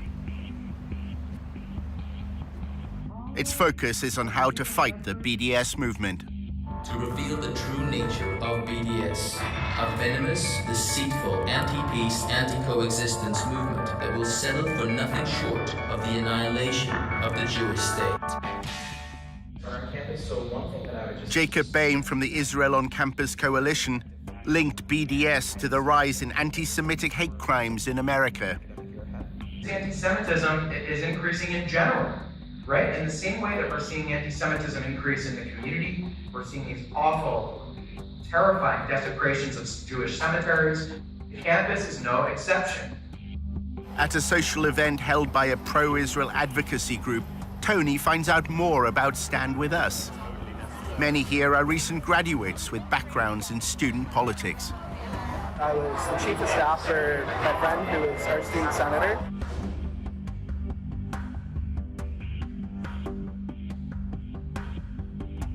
We had Stand With Us write some checks, but we didn't let them put their logo on it. It's just our names on the logo. We didn't want that association because on Berkeley campus, if you don't know, they hate Stand With Us.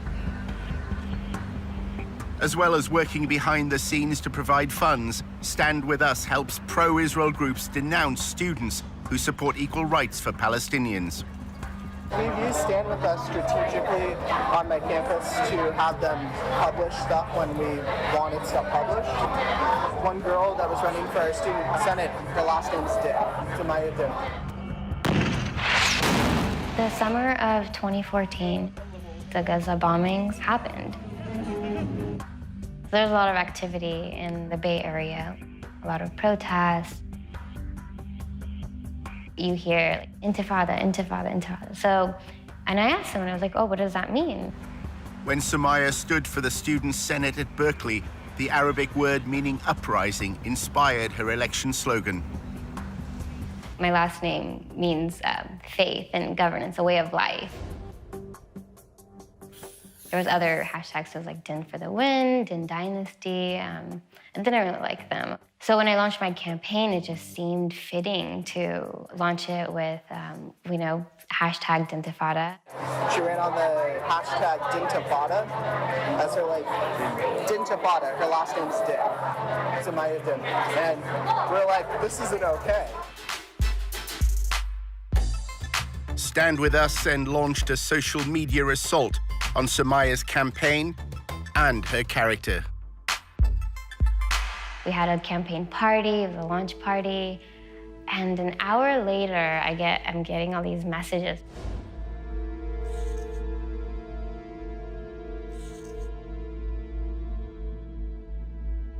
We had Stand With Us attack this girl in an article, at least on their Facebook, right? They shared the screenshots and stuff and talked about, like, this isn't okay.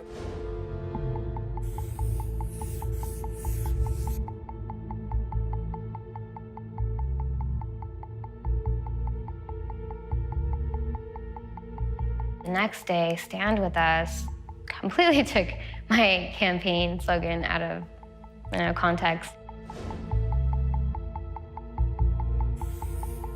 It's just an Arabic word, meaning uprising. And they redefined it to then serve their own purpose. The redefinition to me was killing of all Jews.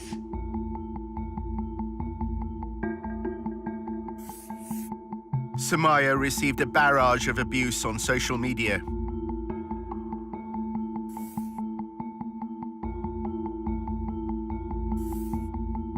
They called you a frustrated, sexually repressed woman. They said you were scum. They wanted to kick you out of the country.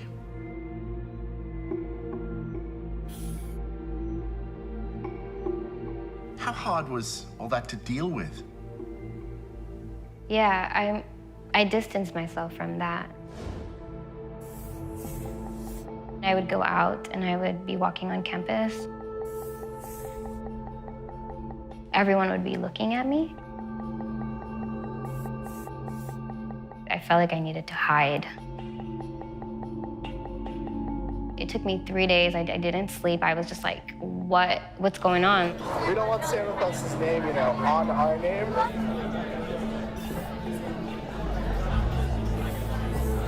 They have all sorts of followers, and some of those people are a little crazy.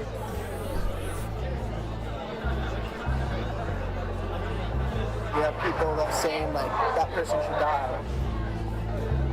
This girl was getting death threats. People are like, she's a terrorist, blah, blah, blah.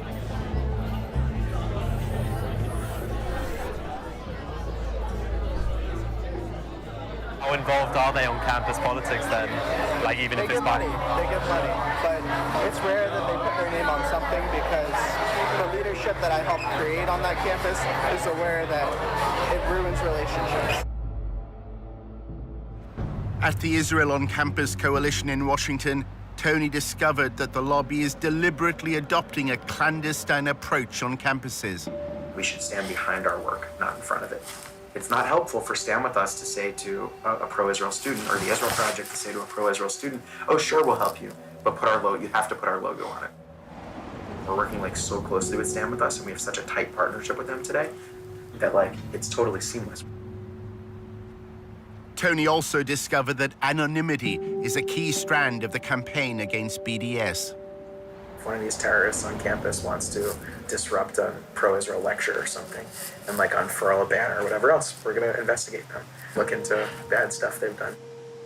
That stuff becomes very useful in the moment, and there are any number of ways to push it out. The only thing is that we do it securely and anonymously, and that's the key.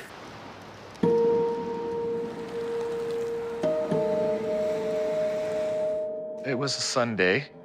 I was in the kitchen. My partner was in the living room with my daughter. Came in with her laptop, and she said, "You've got to see this." Bill Mullen has been a campaigner for the BDS movement for years. His wife had been sent a link to a website containing a letter addressed to her. This letter purported to be by a former student who said that she had been sexually harassed by me, and she had found other students at Purdue who had had the same experience, and she was writing this letter to tell their story. With the anti-Israel people, what's most effective, what we found, at least in the last year, is you do the opposition research, put up some anonymous website, and then put up targeted Facebook ads. Within a very short time, within about 48 hours, we were able to establish that these multiple sites that we had found attacking me had been taken out almost at the same time, and that they were clearly the work of the same people. Every few hours, you drip out a new piece of the opposition research. It's psychological warfare. Drives them crazy. One of the accounts said that in the process of supposedly putting my hand on her, I'd invited her to a Palestine organizational meeting. And I thought, well, you're sort of putting your cards on the table there, whoever you are. We found out that a student at Purdue, who I work with, had also been targeted. A former activist with Students for Justice in Palestine agreed to speak only with her face concealed. It said that I would get drunk and go and have sex with multiple guys, and that's just a huge attack on my character and a massive lie. My parents were very upset. They immediately told me to quit my involvement with SJP. They either shut down or they spend time responding to it and investigating it, which is time they can't spend attacking Israel. That's incredibly effective. The main focus was to attack my reputation and my character, pretty much to mess with me so that I don't want to continue my involvement with SJP. It was really an attempt by people who didn't know us to think, maybe I can destroy this marriage at the very least. Maybe I can cause them horrendous personal suffering. The same letter purporting to be harassment to my wife used the name of our daughter. I think that was the worst moment. I think we thought, these people will do anything. They're capable of doing anything. Could you send me some of these websites? I'd be very curious just to see what they look like. I couldn't. You couldn't, okay. But, you know, Canary Mission is a good example. Canary Mission is highly, highly effective to the extent that we monitor the Students for Justice in Palestine and their allies. I remember it was the morning I was getting ready for school. I was about to graduate at this point, in a pretty cheery mood, I'd say. I got a Facebook message from one of my friends. She goes, "Hey, Marcel, I don't mean to freak you out, but I think you should see this." I click on it, and then I see it's a picture of me, and it's my name, and it's a profile about me. When I saw that this was a website dedicated to taking down pro-BDS activists and painting us all as terrorists and anti-Semitic, it was chaos. It was chaos in my mind. What are people gonna think when they look at my name on Google? Are they gonna think I'm a terrorist? Are they gonna think I don't like Jewish people? And they're picking out individuals who they think are critical of Israel, and they're smearing them. And they're telling them that what's going to happen here is if you don't cease and desist from acting like this, we in the end will do much to destroy your career. A few years later, these individuals are applying for jobs within your company. Canary Mission's promotional video threatens to pass these smears onto prospective employers. To ensure that today's radicals are not tomorrow's employees. It was shattering to me because I had to look for a job, I had to start my life, and now I had this website smearing my name before I even got a chance to really make a name for myself. Somebody did contact my employer and ask for me to be fired based on my pro-Palestine activism. They said that, you know, if they continued to employ me, that their values are anti-Semitic. It can be really scary at first. I was mostly harassed via Twitter. They were tweeting me like every 2 or 3 days.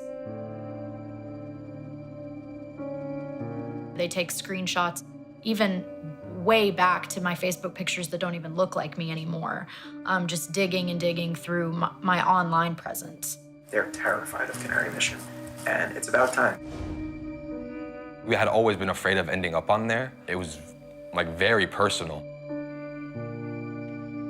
They see us as such a threat that they have to kind of twist and turn and delve into our personal lives. As if they were trying to scare us into stopping our work. Their Twitter campaign is relentless. Every picture that I post on Facebook, it goes onto one of their websites with every tweet that I put in. Every hashtag I post on Instagram, it goes into one of their files.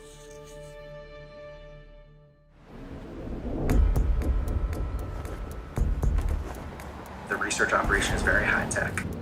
When I got here a few years ago, the budget was like $3,000. Today it's like $1.5 million or more. Probably it's like $2 million even at this point. I don't even know, it's huge. It's a massive budget. We've got major political consulting firms on retainer that are here all the time. We have our own opposition researchers. We have a lot of communications capabilities, and what's most interesting about it, I think, is that 90% of the people who pay attention to this space very closely have no idea what we're actually doing, which I like. Caffeinated, yeah, I tried it, yeah.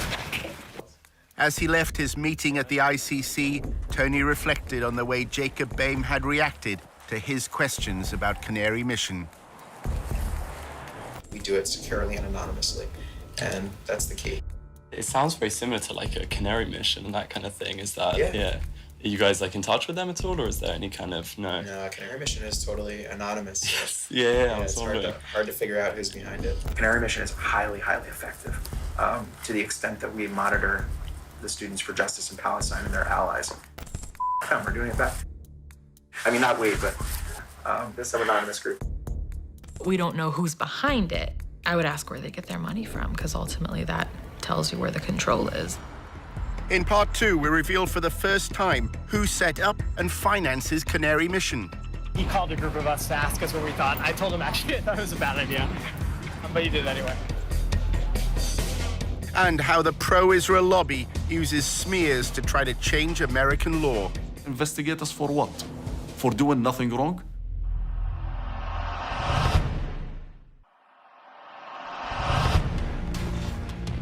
In part 1, how anonymous websites smear supporters of the BDS movement. Use the name of our daughter. They're capable of doing anything. It's psychological warfare. Drives them crazy. Not saying ownership, but I think it's that serious. Our undercover reporter, Tony, is having a coffee with Eric, his boss at the Israel Project.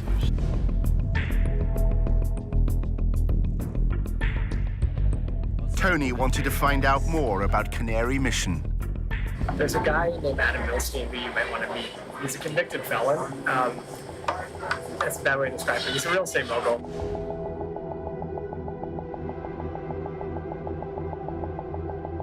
When I was working with him when I was at APAC, I was literally emailing back and forth with him while he was in jail.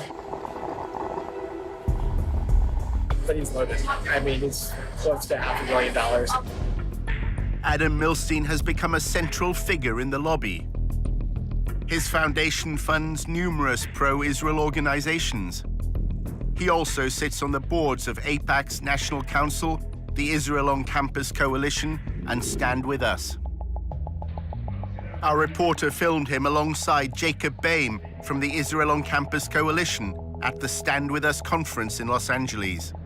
The two men had lengthy private discussions. Milstein is close to probably the wealthiest donor to the pro-Israel lobby, Sheldon Adelson. Adelson's money helped Milstein expand the Israeli-American Council into a major new force within the lobby.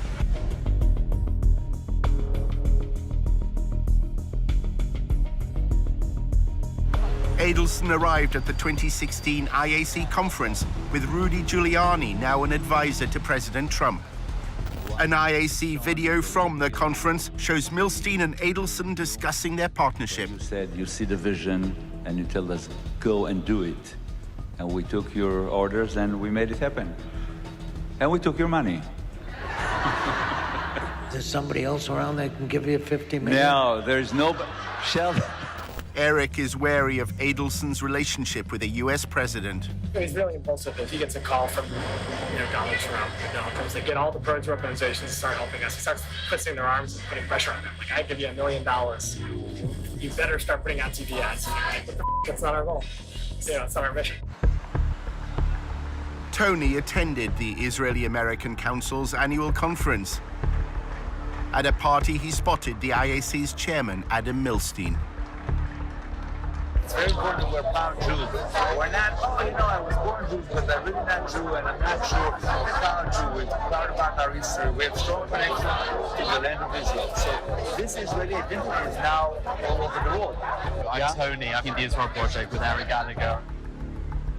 Milstein told Tony how critics of Israel should be handled. First of all, investigate who they are. What's their agenda? They're picking on the Jews because it's easy, because it's popular.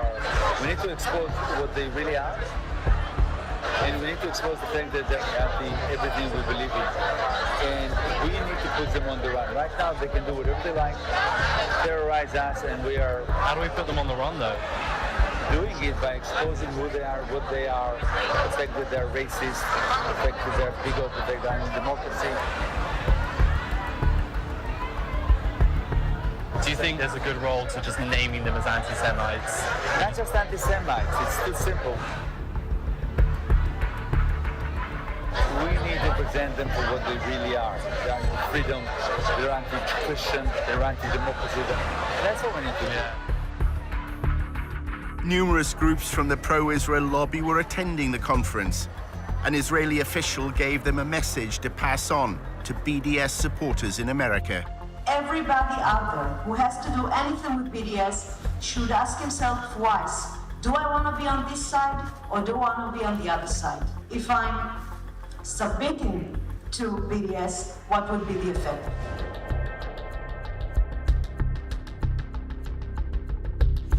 We've got the budget. We can bring things to the table that are quite different.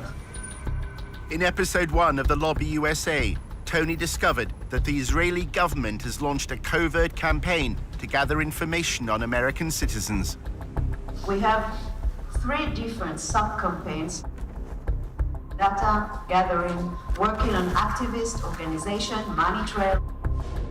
The Israeli official named one organization that was a partner in its covert campaign, the Foundation for Defense of Democracies, or FDD. This is something that only a country with its resources can do the best. We have FDD, we have others working on this. She names the Foundation for the Defense of Democracy as an agent for this foreign government going after American citizens. I mean, that quote is a smoking gun. Yeah. Sorry, are you Jonathan? Hey, I'm Tony. Hi. Hi. I met up with Benny Wine. Jonathan Shanzer works for the FDD. He produces research on the financing of armed groups. Yeah, I'm very interested in getting involved in like BDS activity and stuff like that. Hopefully anti-BDS. If you had on tape a senior Russian or Iranian or even Canadian official saying that they were running covert operations to spy on Americans and using an organization like the Foundation for Defense of Democracies as a front group, I think it would be a bombshell. Shanzer was invited to talk at the training workshops that Tony attended. Think tanks are the folks that used to work in government, have PhDs, and decided not to become professors. In the Middle Eastern Studies field, academics have failed, and that's why people like me are considered useful, at least to some.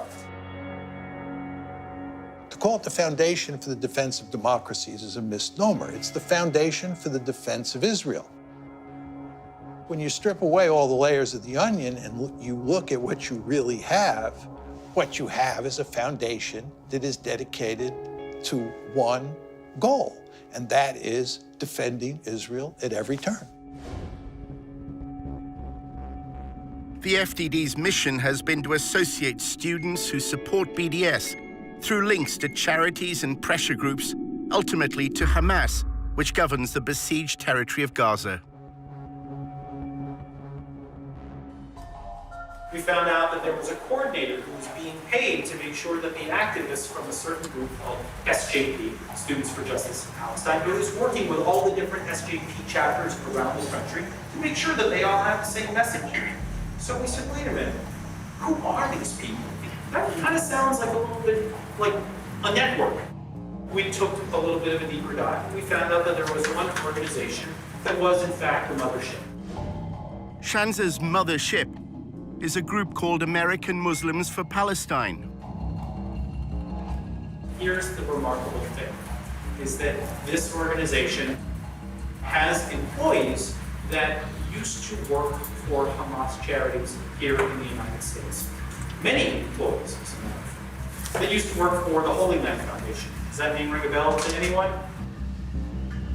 The Holy Land Foundation was the largest Islamic charity in the United States. In the aftermath of 9/11, the government accused it of funding terrorism. With this action, we go beyond the Al-Qaeda network to target groups whose violent actions are designed to destroy the Middle East peace process. Hamas emerged as a resistance movement, challenging Israel's occupation of Palestinian land. The United States lists it as a foreign terrorist organization. 5 members of the Holy Land Foundation were later convicted of sending money to Hamas. Almost 90% of all those Arab and Muslims that were targeted in the United States post 9/11 were targeted because of their engagement with the Palestine issue. They had nothing to do with being members of Al-Qaeda, have no relationship whatsoever to what's so-called transnational terrorism. There's been a very strong trend from Israel and its advocates since the September 11, 2001 attacks to portray Israel as part of a civilizational war where Israel is on the Western side and Israel's critics are on the side of the terrorists. According to reports in Israeli newspapers in 2008, Prime Minister Netanyahu said 9/11 had been good for Israel. The attacks had swung American public opinion in its favor. It's not surprising, one of the largest cases that we had in this country was the shutting down of the Holy Land Foundation. If you look at all those that were targeted in relations to the Palestine-Israel conflict and their engagement politically. Turns out there are 3 individuals currently working for what we'll call a mothership that used to work for the Holy Land Foundation. 3 former volunteers at the Holy Land Foundation are now involved with American Muslims for Palestine.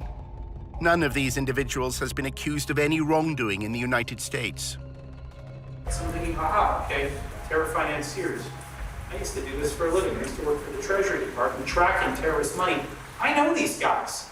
What's going on here? We have no affiliation with any foreign organization. We don't receive money from overseas. And this mothership organization is a very small organization. But the pro-Israel advocacy class heard another message. It was that the primary driver of the BDS movement in America is all populated by people who are former Hamas charity employees. This is not a grassroots organization. This is not a grassroots movement. It is being coordinated by very bad people, and it needs to be made known. Think tanks like the FDD play an important role for Israel in the media. Their selective use of evidence is often presented as legitimate academic research. They try to educate people to understand that Israel is effectively a Western liberal democracy in the sea of terrorist states, which is the Arab world. The other goal is to intimidate and to smear people. Shanzer is invited by pro-Israel congressmen to provide evidence before subcommittees on terrorism in the Middle East. He uses them to insinuate that prominent activists for Palestinian equal rights are linked to armed groups. AMP's founder and president, Hatem Bazian, was one of 2 featured speakers at a 2004 fundraising dinner in California. Incidentally, the other speaker at this dinner was Mohammed Al-Mazain, who is currently in jail for his role in the Holy Land Foundation and for providing financial support to Hamas. When you enter it into the congressional record, now people are begin to think that there's some legitimacy to it. So this dumping of utter nonsense and garbage into the congressional record, into a legitimate hearing, will have an effect down the line. There's also Osama Abu Ershad. He is currently the National Coordinator and Policy Director for AMP. Mr. Abu Ershad also runs a pro-Hamas newspaper in Virginia. They made Palestine as a front on the war on terrorism. It was Al-Qaeda that attacked the United States. It wasn't Hamas or any Palestinian organization. It was Al-Qaeda. I should note here that our open source research did not indicate that AMP or any of these individuals are currently involved in illegal activity. He himself, in his testimony in Congress, he says, we have no evidence of any wrongdoing by this organization, but still you have to investigate them. So investigate us for what? For doing nothing wrong? The fact it's rubbish does not mean that people don't listen to it, right? Shanzer's allegations that American students are somehow connected to armed groups in the Middle East has become part of the lobby's attempt to demonize BDS. Organizations that have spread throughout the world via a network of carefully constructed proxies. We should promote the fact that, according to Jonathan Censored, who knows terrorism, he said a group of people who were actively funding Hamas have now formed a group, American Muslims for Palestine. Shanzer, testifying, said they're a leading driver of the BDS campaign. They're the most important sponsor and organizers of SJP.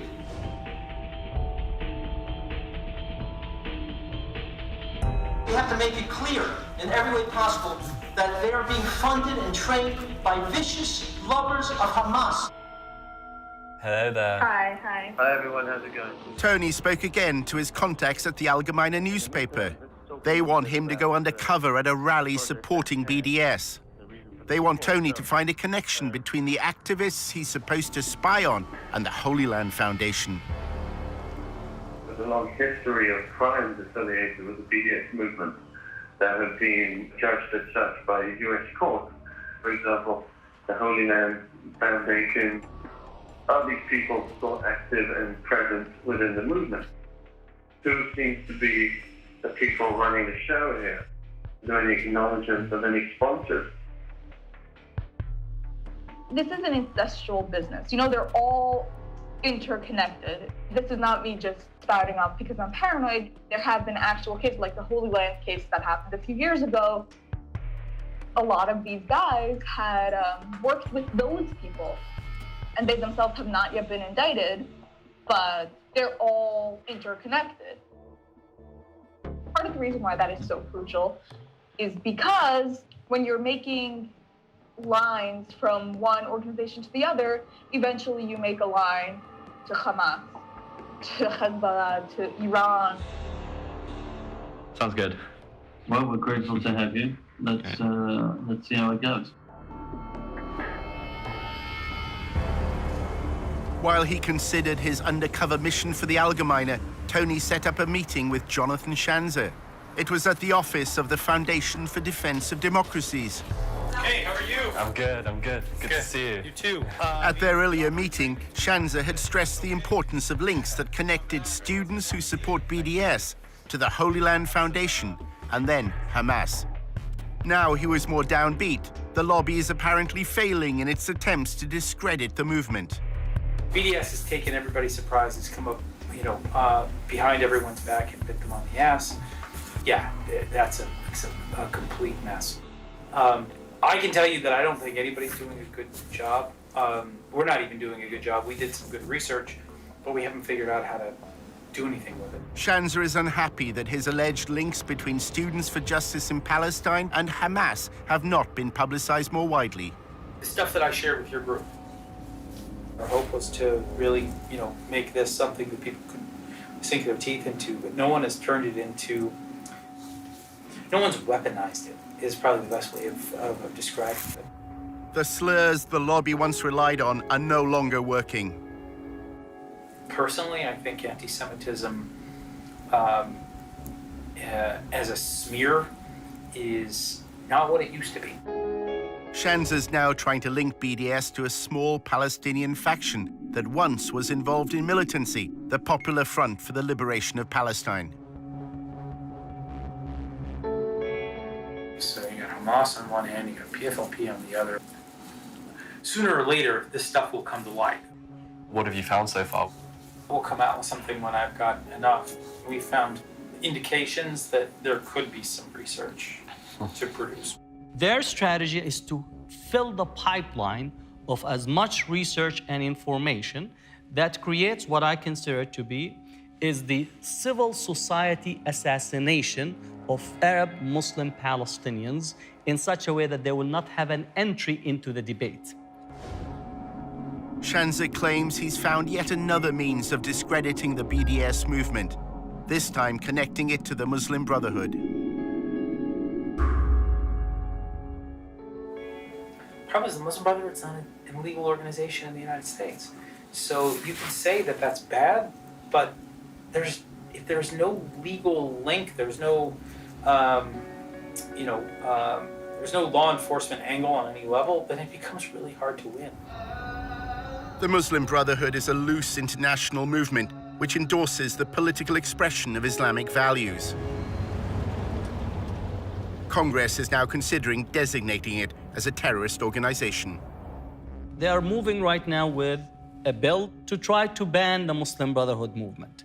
So the strategy that is being deployed, which is create the demonization, filling the garbage can with as much material as possible, especially from a Congress and Senate. We've been dealing with the radical Islam from the Islamic Republic since 1979, the Muslim Brotherhood since the 1920s. You've got the Islamic State, you've got the Islamic Republic. Their hatred for Israel, their Islamist ideology is what really motivates the terrorism that they carry out. You have to attack their weaknesses better than they attack your weaknesses. That's war.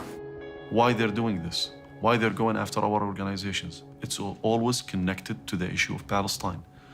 They always try to connect us, to connect dots that they don't exist. Terrorism is a very effective word. And what a lot of people in the lobby try to do is describe pro-Arab or pro-Palestinian groups as terrorist groups. There's no doubt that when you employ the tactic of identifying Muslim or Arab or Palestinian groups as terrorist organizations, that you're promoting Islamophobia. Shanza is a popular speaker at the pro-Israel campus events that Tony attends. Hey, how are you? Good to see you. You too. Welcome. A panel discussion at George Mason University is an opportunity to promote the FDD's research to a friendly audience. My organization, FDD, earlier this year concluded a deep dive study into the fiscal and corporate sponsors of BDS, and we found several troubling connections to the Palestinian terrorist group Hamas, an Islamist supremacist organization that seeks nothing less than the annihilation of the state of Israel. I recently published research just this week showing that BDS groups get help from other Palestinian terrorist organizations like the Popular Front for Liberation of Palestine. The problem is that most students don't know who is behind BDS, and most Americans don't know, and this is why BDS is gaining traction.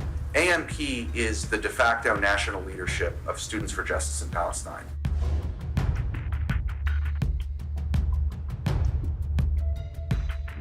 There is an actual direct connection between the people who are involved in raising money for Hamas and people who are involved in BDS activism on American campuses today. Pollock claims that SJP is just a front to hide the real agenda of American Muslims for Palestine. You'll notice their name is Students for Justice in Palestine. You don't hear the word Islamic, you don't hear the word Muslim in that name, and you hear the word justice, which is kind of a buzzword on campuses today. Everyone's for justice, right? You're not for injustice. The crowd that's kind of behind the scenes is actually a very Islamic radical cause. And if you actually get like into the weeds on SJP, they've aligned with groups that are for the, not just the destruction of Israel, the destruction of America. That's a narrative that suits Israel because it takes the pressure off Israel to actually end what it's doing to Palestinians. But it's an incredibly dangerous narrative for the whole world, and I think we're all paying the price of it. Pollock even accuses Jewish supporters of BDS of being in league with Hamas. Jewish Voice for Peace, or as I call it, Jewish Voice for Hamas. It'd be like having a group called, like, you know, African Americans for Slavery. You know, it's like, it's crazy, right? A lot of the JVP people are not Jewish. They've had a real problem of like people basically pretending to be Jews because the anti-Israel activism it's a little more sexy. You're here speaking with the rabbi. I work for Jewish Voice for Peace. I mean, we're a Jewish organization. I mean, again, I think that's another kind of absurd claim. When you talk about SJP and when you talk about BDS, you talk about them as a hate group, as a movement that absolutely endorses violence against civilians, not military conflict, but violence against civilians, AKA terrorism. You discredit the messenger as a way of discrediting the message. Tony's boss, Eric, was also at the event. He's old friends with Noah Pollock. I want to hire Tony at the Israel press. Tony's another troublemaker from the UK. Yeah. He's a good guy. Noah's the best. As Tony left the event with Eric, the conversation turned to smearing BDS supporters. Eric said wealthy pro-Israel donors now have the freedom to fight Israel's critics however they want. In this country, you have these billionaire types who are starting to realize, like, oh wow, I don't need to participate in the Republican or Democratic parties. I could build my own apparatus and have influence from Los Angeles or Detroit. And Al Milstein's one of those guys. And he funds the Israel Project. He does a lot of great work. Eric then made a remarkable claim when Tony asked about Canary Mission. Who are the people involved with them? It's him. That's him. Adam Milstein. Yeah, I don't know who he hired to oversee it. Adam Milstein, he's the guy who runs it. We need to expose the fact that they're anti everything we believe in. We need to put them on the run. So Adam Milstein, he funds the Israel Project and he's funding the Canary Mission website. Yeah, which is interesting because it makes it seem as though we're a part of it, but we're not. Actually, I was involved with the effort to start with the name and shame. He called a group of us to ask us what we thought. I told him actually I thought it was a bad idea, but he did it anyway. They've lost the political argument. They can now do nothing but resort to personal smears against us. They can't engage us in discussions of the occupation. They can't defend apartheid. They can't defend the bombings in Gaza, but they can try to destroy our lives. Kind of really desperate and pathetic almost, you know, going after students, trying to compromise their futures because they're trying to fight for social justice. I know a guy actually is working with Adam on all sorts of digital spying. There's a group of like anonymous people who have a very sophisticated digital strategy for exposing these people and making sure that stuff stays with them. Yeah. There's no one on their side doing it, so you don't have to worry about your reputation.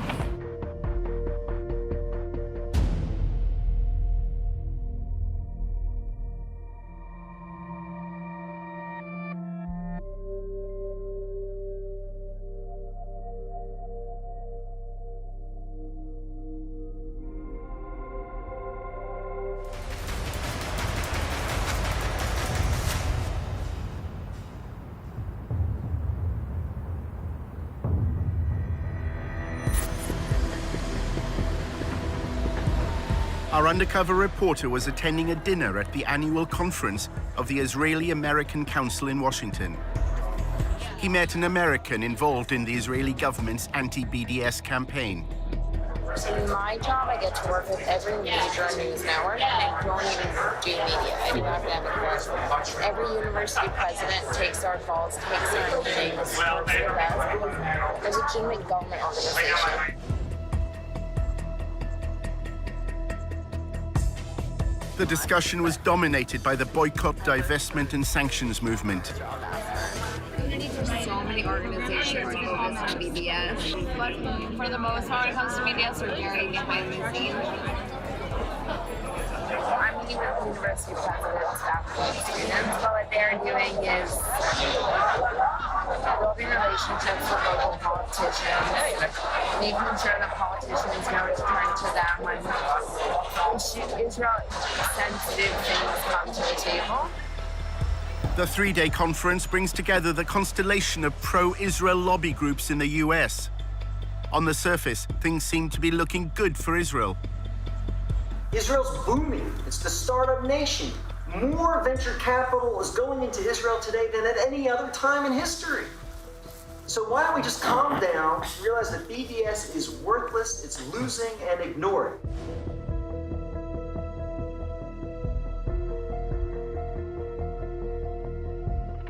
I don't think BDS was ever supposed to be about getting colleges to take their money out of Israel. So if we focus on the dollars, we could feel really good about ourselves. If we focus on the fact that an effort's being made to distance us, those who love Israel, from the rising generation, I think we need to worry. When you get to the millennials and the students, it's a bad situation. And it's getting to the point now where the majority is more favorable towards the Palestinians than the Israelis. While numerous speakers discussed ways to combat BDS, the lack of civil rights for Palestinians living under Israeli control was not raised. Nobody talks about the reason why BDS exists at all. What's the model for the BDS movement? The model is South Africa. So, was that a bad thing to do? An apartheid regime which denied equal rights to black South Africans was weakened and ultimately collapsed after a global economic and political boycott. They're worried that the BDS movement will get to the stature that the South Africa boycott got to. So they're trying to stop it now. Imagine if the apartheid regime declared we're able to have a lobby in America that it was a crime to support that boycott. Imagine that. For nearly 2 decades, Israel's occupation was portrayed as temporary, while both sides pursued what's called a two-state solution. The two-state solution. This is where the Palestinians get a state of their own in the occupied territories, i.e. the West Bank and Gaza. But there's a problem. Jewish-only settlements have continued to grow within the boundary of a proposed Palestinian state. Successive US governments have openly doubted whether a viable Palestinian nation is either possible or necessary. The settler agenda is defining the future of Israel. And their stated purpose is clear. They believe in one state, Greater Israel. In fact, one prominent minister declared just after the US election, and I quote, "The era of the two-state solution is over." I'm looking at two-state and one state, and I like the one that both parties like. I'm very happy with the one that both parties like. I can live with either one. If the choice is one state, Israel can either be Jewish or democratic. It cannot be both.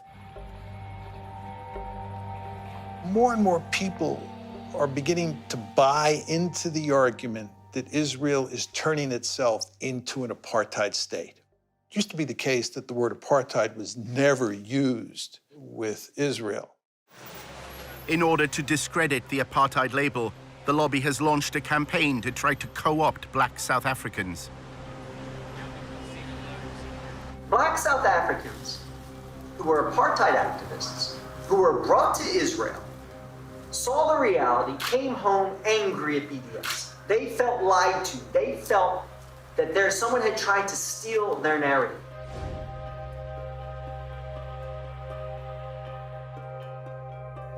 This is an effective tool. Bringing these black South African, former BDS activists, now Israel supporters to American campuses. During his volunteership, Tony learned that the Israel Project has been developing a strategy called Stop Stealing My Apartheid. The plan is to feed articles written by black South Africans into the American media, claiming that BDS has distorted their history. If you're disgusted by segregation in this country, if you're disgusted by South African apartheid, then you should also be disgusted by Israeli apartheid. Another workshop was addressed by Israeli diplomats from consulates in the US. Black Lives Matter had attracted particular criticism after voicing support for the BDS movement. It appears that Israel's diplomats may be trying to challenge the apartheid label by canvassing support amongst African Americans. The major problem of Israel is with the young generation of the black community. Black Lives Matter starts there.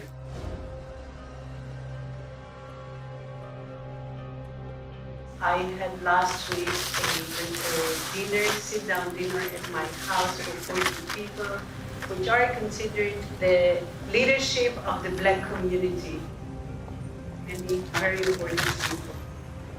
They can be part of our doing an activity. Pro-Israel groups are trying to cultivate a new generation of black leaders that is pro-Israel by bringing them to AIPAC conferences on all expenses paid trips, by taking them on delegations to Israel. They're doing that because they're afraid of BDS and they're afraid of Black Lives Matter, which is this new struggle for black freedom that also sees black freedom as situated in a larger context. In 2014, Israel launched a siege of Gaza. In the same summer, police in Ferguson killed Mike Brown, and Ferguson rose up. And on the news at night, there would be both the latest out of Gaza and the latest out of Ferguson.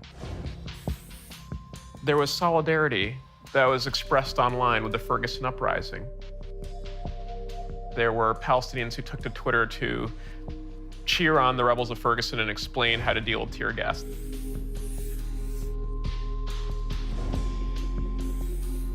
Israel's diplomats have responded by evoking the legacy of Martin Luther King, claiming that the campaign for Palestinian civil rights bears no resemblance to the civil rights movement in America.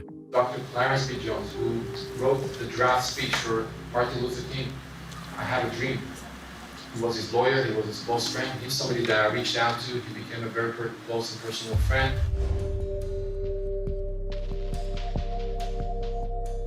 Because of that relationship, he published 3 articles in the Huffington Post explaining why their agenda was hijacked.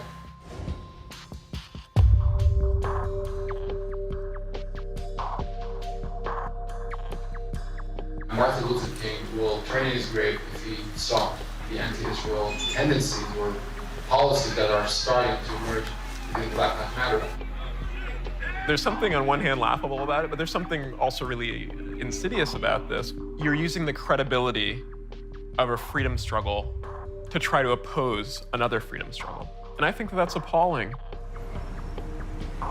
Soon after Black Lives Matter declared support for BDS, a fundraiser at a New York nightclub was suddenly cancelled.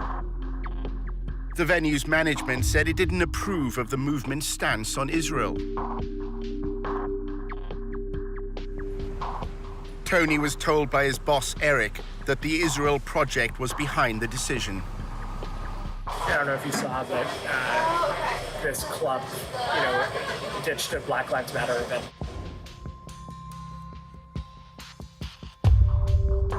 One of our donors, we just put in a call to him, and then he put in a call to the police.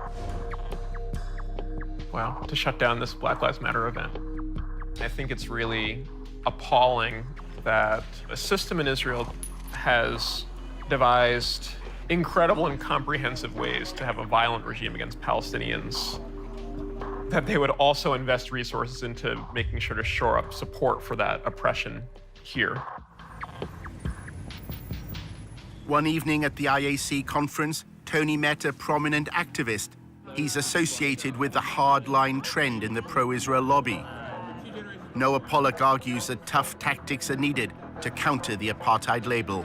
The activism has to be very provocative and attention-getting and just total no given. We're going to be more pro-Israel than you can even imagine. Just to provoke everyone.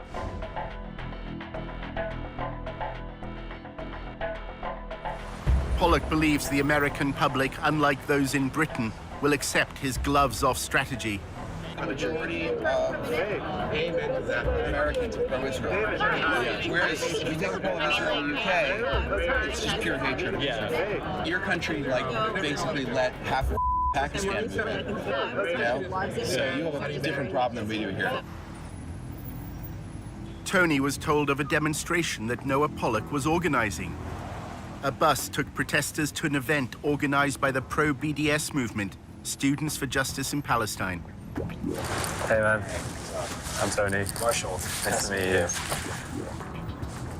This is one of those things where either it's going to be amazing and we're going to defeat BDS, or we're just broken. Well, you can't beat him, join him. I'm obsessed with winning, so I just want to win. So I want to win something. I don't win anymore. The protesters are on a fellowship program run by a conservative think tank called the Hoover Institution. The whole fellowship is describing as you guys are being foot soldiers of the conservative movement. This is actually the first foot soldier activity that I think we've been forced to do. Tony, what's your connection to the conspiracy that we're all part of? Yeah, the Israel Project. So you can't not come. Their plan is to disrupt the National Conference of Students for Justice in Palestine. Marshall said that the pro-Israel protest had been poorly planned. It's a very fly-by-the-pants procedure. It was basically just Noah Pollock coming and being like, look, there are these jihadis who basically support suicide bombing, and they're at a campus, and you have to stop them. A chance to shout at Arabs? As we're leaving, we mentioned to our boss yesterday that we're going. She's like, oh yeah, that's mandatory. You need to go. While they've been told they have to take part in the protest, not everyone on the bus is convinced it's good for their reputation. Do you know what my worst nightmare is?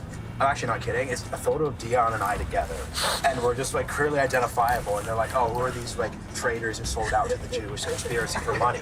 I'm like, "We did. We cost $50,000 plus benefits." As the bus leaves, they discuss whether there's any point in staging the protest. I'm just skeptical. Of using the protesting tactic against them? That's not our demographic. They don't like the reason protests work is when like the people involved really care about it and like want to be there. But then what are we supposed to do? Because they keep existing and they keep expanding, and no matter how many lawmakers come out against BDS, they keep growing. Well, no, you're right. Like, we should do something, but at the end of the day, like, the notion that the right is ever going to dominate any sort of campus protest is ridiculous. You can't just let them. No, I'm not saying that. I'm just saying. And that's what happened. If I were a high-level Jewish doer, I would be like a little more realistic about the expectations. So what would you do if you were a high-level Jewish? I continue to do what you're doing, which is focusing on the actual power structures that use power structures in themselves. Like, the reality is there's not a single college president in this country that would actually sign BDS. There is not a single... They all allow SJP to exist on their campus. Because of free speech, they cannot let them. So what are they supposed to do about it? When a protest is sponsored and organized by outsiders, but made to appear like a popular grassroots movement, it's known as astroturfing. They did a really job of getting me excited to show up and protest. It's kind of the way you're putting it kind of sounds a bit like astroturfing. No. This is astroturfing. No, this is actually the definition. There's a bus. What does that mean? So it's when you set up things. It's the difference between grassroots and astroturf. You're taking corporate money and you're manufacturing the image of a grassroots movement with corporate money by basically paying people to appear as activists. It just shows how little actual grassroots power they have and how all of their power is at the top. It's not that astroturfing is wrong, it's just that like your astroturf has to be like committed. We shouldn't have fellows saying, like, honestly, this is bad for my political career. The bus arrives at George Mason University, where Students for Justice in Palestine is holding its national conference. But the protesters can't find the conference hall. They just pull over and ask, hey, where are all the jihadis? The driver sees two students and stops to ask directions. One is wearing a headscarf. Wait. Oh, no. Come on. What? We're like, back to DC! Back to DC! I believe the comment said. Okay. No. Excuse me? Do you know where the Johnson Center is?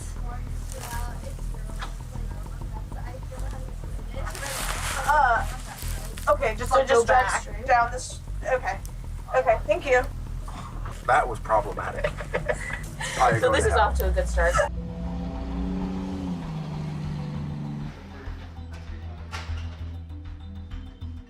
Students for Justice in Palestine really is a student-led type of organization focused around promoting the BDS cause. We have workshops on how to run a divestment campaign, finding intersections on campus, building alliances. Right now, Palestine has been essentially normalized on campuses. The bus finally arrives. Jen.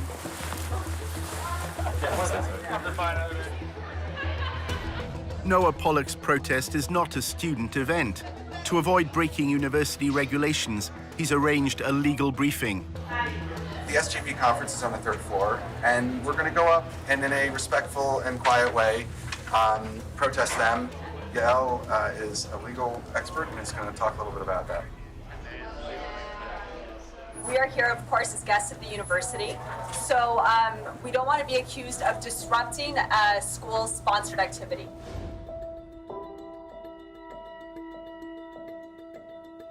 It is against the law to use abusive or violent language. So we're going to use peaceful, good language.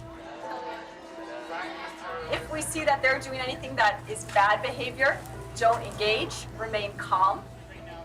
If you do happen to speak with any reporters, just stay on message. And what is that message? SJP is a hate group. BDS is a hate movement. The only other thing you probably want to mention is that SJP endorses violence, terrorism, things like that. And you guys are going to be great. We're not there to provoke. We're not there to have any sort of incident at all. We're nice people. Tony's group of protesters then faced another obstacle. Wow, I don't know if you guys heard, we were stuck in an elevator. Yeah, I really like the area. With all the signs. They will shut us in an elevator. They had someone on the inside. That's anti-Semites. we start seeing groups of people coming towards us who don't seem familiar, and then brandishing Israel flags and then posters and signs. We have our people. Freed from the elevator, Tony joined the demonstration. No, no. We support democratic society, but if you don't want to, we denounce extremist groups. ASJP, what do you think of this? You agree? Resistance? Child suicide bombers? How do you respond to such a wild accusation that's not grounded in anything and that's just designed to shift attention? Oh wait, we support suicide bombers. That's ridiculous. Before that, social justice left supports radical terrorism. You don't want dialogue? We're here to talk to you. Turn your back. You'd think if like they were gonna do it, they'd try to shake it up and mix it up with new accusations. We don't support radical Islamic terrorism in this country. We don't support suicide bombers. Cowards who kill children and women. They leave orphans. We don't support that. Kill babies in strollers. That'll bring peace.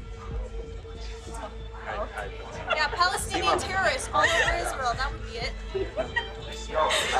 Real baby killers, these terrorists. They kill women, they kill children, they don't care about anything. Rape women too, all the time. It takes a lot to hear this and not respond, and to turn your back to them and to not look back at them. Thank you, SJP. Good luck with your jihad. They were very frustrated the fact that we weren't responding. They're saying, they're not even responding. They're not even responding. Look at how they wave a Palestinian flag at our country. Look at this. Despicable. These are the real basket of deplorables. These are the deplorables, people. They cower behind radical Islamism. They don't engage in dialogue because they can't win the war of ideas. There's no responding to our content, because there is no refuting our content. Our content is grounded in human rights, morality, ethics, international law. The staged protest had minimal impact on the students at George Mason University. But the headlines shared on social media tell the story Pollock wanted.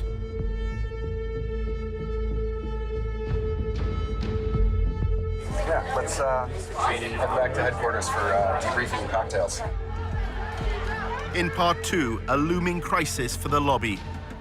AIPAC is not representative of the American Jewish community. There used to be actually widespread public support for Israel in the United States. The foundation that AIPAC sat on is rotting.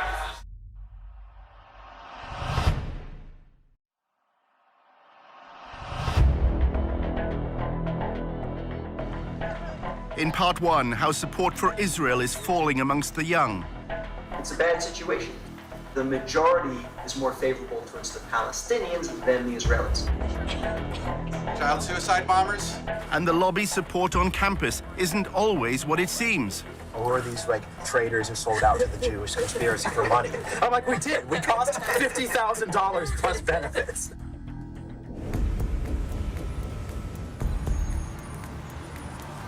Tony went to see his boss at the Israel Project, which is known as TIP, for brunch. Eric told him why Jerusalem is a favorite hub for journalists covering the Middle East. One of the reasons why Israel's covered disproportionately is the overwhelming majority of journalists covering the Middle East are based in Jerusalem.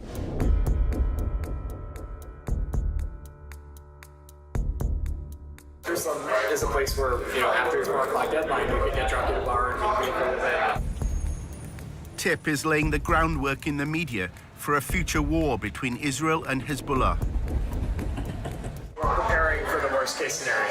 If it happens, we have to be ready because that war will be won and lost, the court of public opinion, not the battlefield. Journalists based in Jerusalem would likely cover that war. The Israel Project has an office there. We have an enormous interest in affecting the people who are on the ground there, and that's what they do. They build relationships with people who give them information that they can then feed to journalists who we're building relationships with.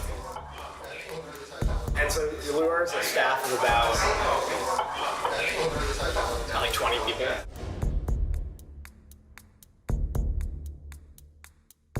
He was chief of staff of the Israeli embassy in D.C. for many years. He's a veteran of Israeli politics, but he was like spokesman for a bunch of government ministries. So he's got a real expertise in dealing with the press. He's an expert at making their jobs easier. So, for instance, we actually now, when there's a terror attack in Israel, our staff gets to the scene usually before the press does. Just because they are so good. They bulletproof vests on, they have cameras, and as soon as there's a Twitter an attack, we have like 4 guys at the scene. Breaking news overseas, a shooting in the heart of Tel Aviv. He has this rapid response team where he has people strategically placed around the country. So if there's an attack, like the Sorona attack at Sorona Market in Tel Aviv. Clearly an attack on a soft target right now based on all the initial preliminary details we're getting from this very fast developing story. They take pictures and they get testimonies. By the time the press gets there, we do their jobs well. They need quote, they need information, they need a picture, a video clip, and full service, shot. We just give them. This is new video that just came in, and it shows people in the chaos after this happened, as it is night in Tel Aviv. By the time the press got there, we were able to help affect the narrative because, they're all scrambling. They need to get stuff to their editors immediately on what happened back in Brussels or Washington, and we're able to get them information. A TIP employee was interviewed by Fox News. Liat Delongovitz, who is live with us on the scene, works for the Israeli Project, which puts out news to the foreign press there. Hi, I'm here on the scene. I arrived fairly early.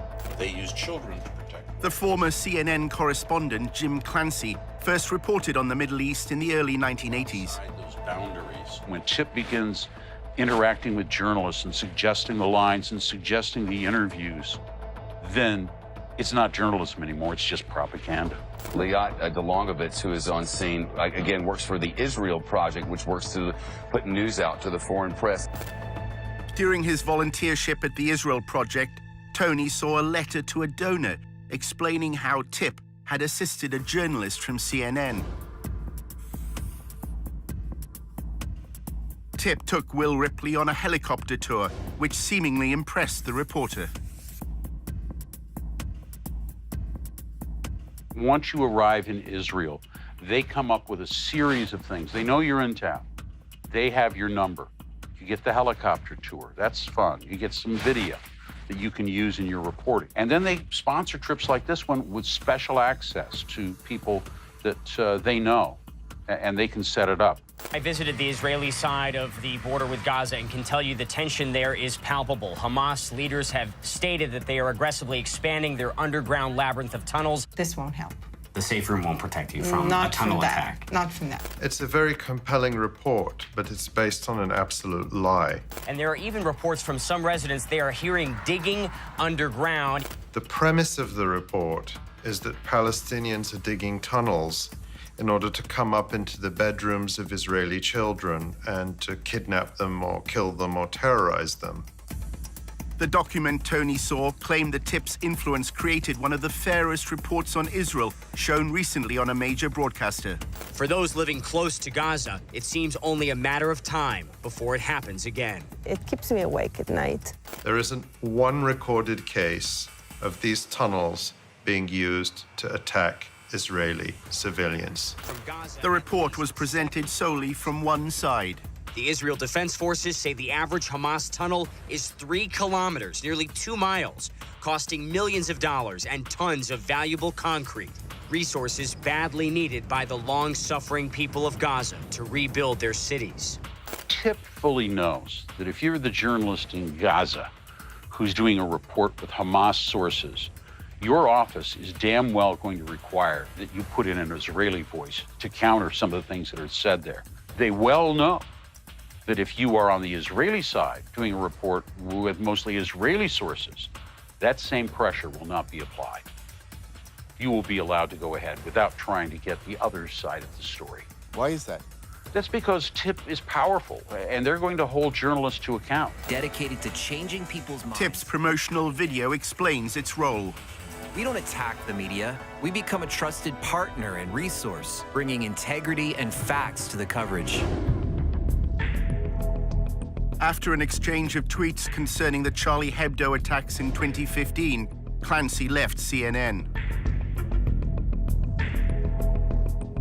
He is unable to discuss his departure for legal reasons, but recalled instances when the pro-Israeli lobby exerted influence. The big media companies will tell you that, well, maybe they won't tell you this, but they have been harassed. If they had Palestinian journalists who knew the ins and outs of the Palestinian Authority, for example, they were blatantly told to get rid of them, that they weren't trustworthy journalists. Whatever a journalist reports, if it's not liked by whether it's TIP or people within the government, they will put pressure on the media houses, the big networks. TIP's online promotion claims it shapes the way Israel is framed in the international media. TIP changes the way thousands of media reports appear every year. And then we add platforms of our own, getting people talking, taking command of the conversation. This last week, but when I was there, I met with both Herzog and Netanyahu.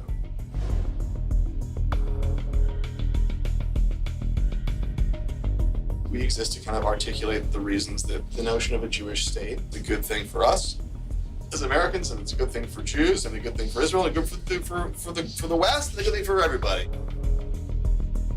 Block describes the pro-Israel lobby as a three-legged stool, propped up by influencing Congress, shaping policy through think tanks, and thirdly, TIP's role, managing the public discourse. You've got the lobbying and the politics, and you've got the ideas and think tanks, but you can't define the meaning of those ideas. Other people are doing it for you, then the third leg of the stool isn't there and it falls over. He's brilliant in like a mad scientist sort of way. He was the AIPAC spokesman, and he was like the troublemaker. He's always breaking the rules, but always getting done. He's very effective at strategic communications and dealing with journalists. At AIPAC, he was the man. I mean, he could get anything on the front page of the Washington Post. The most effective thing you can do in Washington is both explain your point of view and explain why other people disagree with it. Everybody knows that people come with perspectives. Reporters and people, we live in a sophisticated world. But the question is, are you credible? The Israel Project gained notoriety in 2009 after an internal policy document was leaked. It was a phrase book for pro-Israel advocates. Key phrases, words that work, were determined from focus groups. Israel wants peace. I want peace. We want to move forward in peace. We want to start negotiations immediately.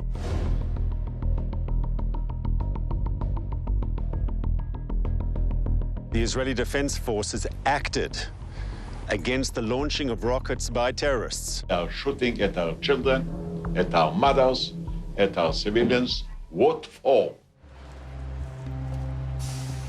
Stuff that's data-driven. We do a lot of polling. Every month we do a national poll, exactly looking for these kinds of messages that work.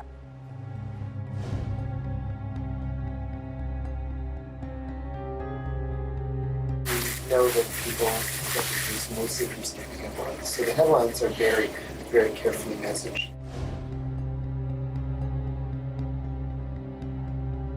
If all Palestinians can be referred to as terrorists, as in a terrorist attack, they've won a battle.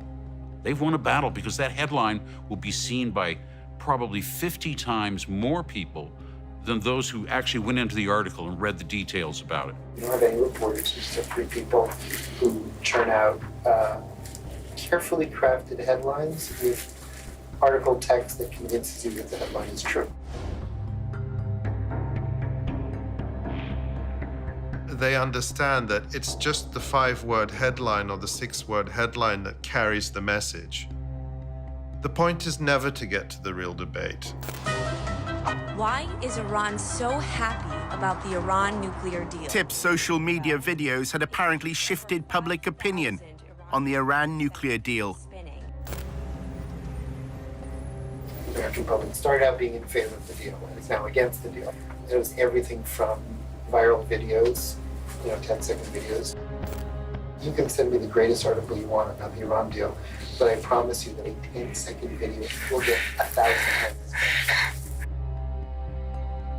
People aren't reading as much, they're not interested. In fact, history's a little bit bunk, You know, a lot of people kind of come up now and there's this notion of postmodernism and nothing is true anymore. We are at this sort of interesting moment in time where we need to understand what it is that affects people's understanding and perceptions about what's right and what's wrong and how they work.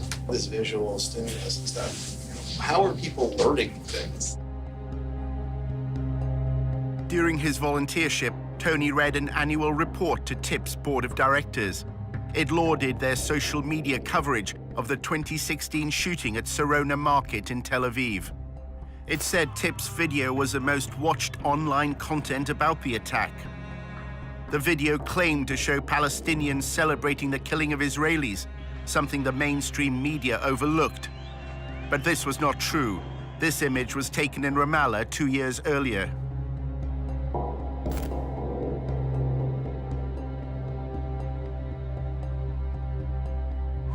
There are also other things that we do that are completely off the radar. When we work together with a lot of other organizations, we produce content that they then publish with their own name on it. The Israel Project is supplying what it calls white label, that is unbranded content, to other outlets. We're putting together a lot of pro-Israel media through various social media channels that aren't the Israel Project's channel.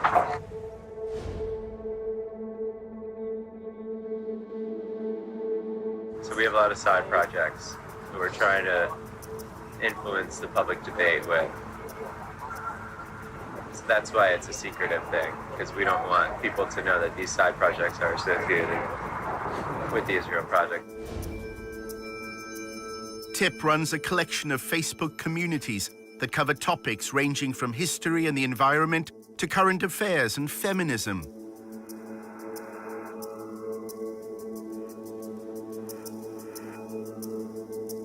But their affiliations to the Israel Project are deliberately vague.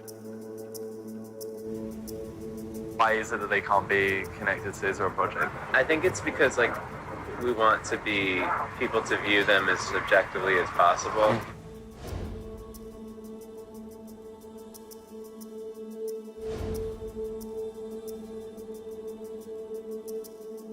We have a team of like 13 people, and we're working on a lot of like videos, explainers. A lot of it is just random topics, and then maybe like 25% of it would be like Israel or Jewish based.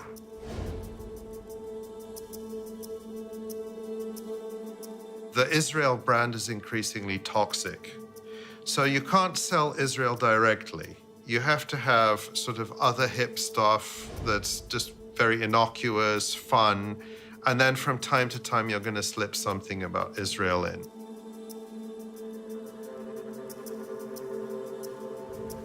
Is the idea that all the rest of the non-Israel stuff is to allow the Israel stuff to pass better? Like, that's the key thing? Just that we want to like blend in everything. TIP's mission is to eliminate any mention of apartheid and occupation. Don't look here, look over here. The visual medium is trumping words. Get more image, more visual, more accessible, non-heavy thinking stuff.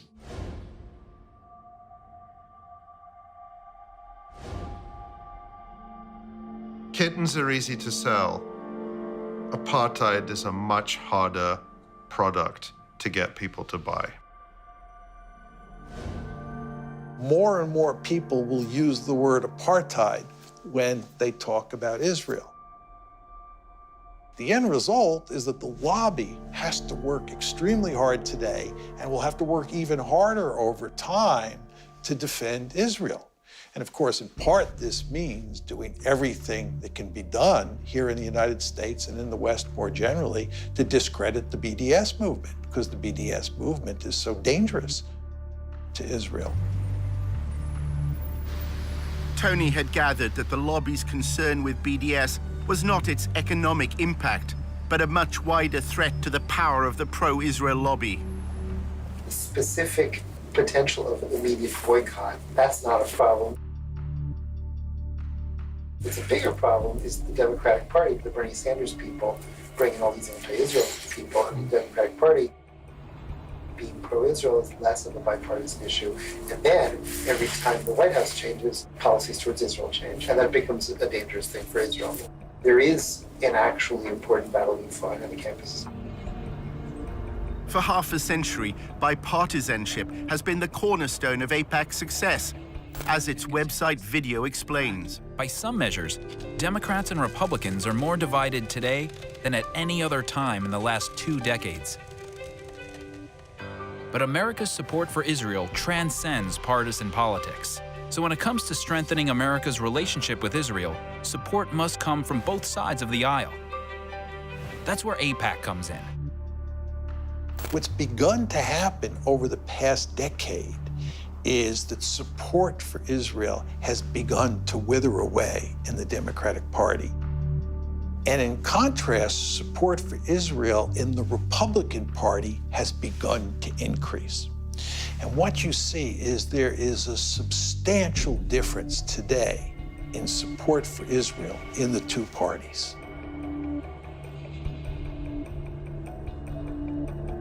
AIPAC has moved so far to the right that it's losing the young people. By the time of the next presidential election, Democrats will not glibly, in a debate, say they're running for president, and I love Israel, and I'm a diehard supporter of Israel. The terrain has changed dramatically. If you look at the changing demographics in the United States and what people's views are towards Israel and Israel's policies, it's only a matter of time before that trickles up to elected officials. I think it's inevitable. The kind of shift they fear is the one that happened over same-sex marriage. You know, it was only a short few years ago that high majorities in the United States were opposed to same-sex marriage. That change happened within the space of a decade. The Israel lobby will look at something like that and say it wouldn't take much for that kind of historic sea change to happen with respect for US support for Israel.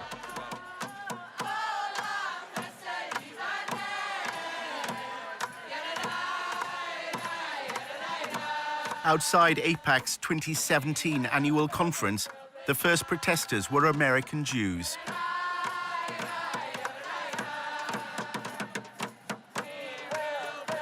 AIPAC is facing a challenge from the constituency whose views it was formed to represent.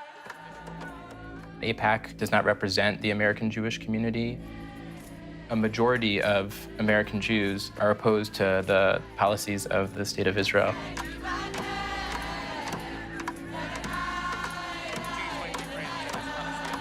You do not represent the best of the Jewish prophetic tradition, and we here to bear witness to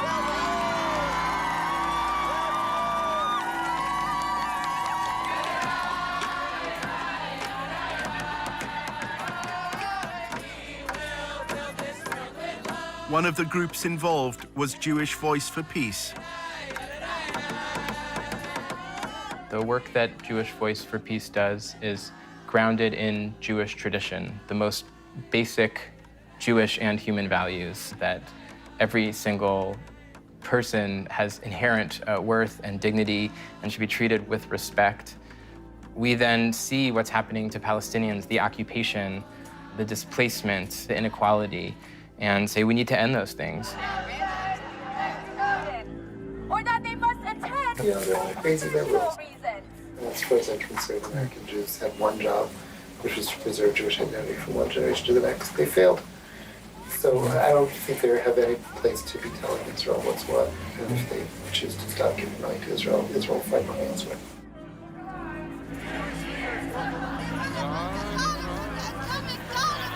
There were few pro-Israel demonstrators. Most wanted to project their strength through Israel's relationship with the United States.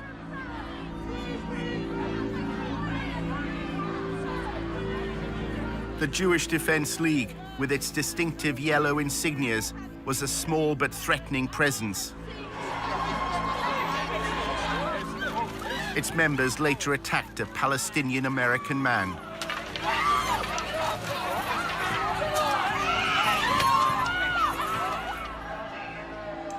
There's all sorts of survey data. For American Jews under the age of 30, only 32% said that a close attachment to Israel was important to them in terms of what it meant to be Jewish. The more and more young American Jews become aware of what the Israelis are doing to the Palestinians and how indefensible that is, at least in terms of Western values, the more difficult it will be to get those younger American Jews to feel a deep commitment to the state of Israel. I can't breathe!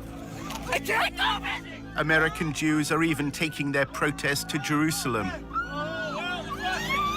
The Israeli government official who launched a covert campaign to spy on American citizens recognizes that Israel is facing a generational time bomb.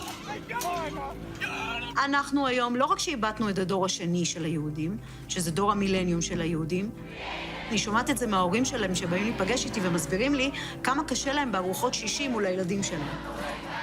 שלא מכירים במדינת ישראל ולא רואים בנו איזה אנטיטי שצריך להריץ אותו.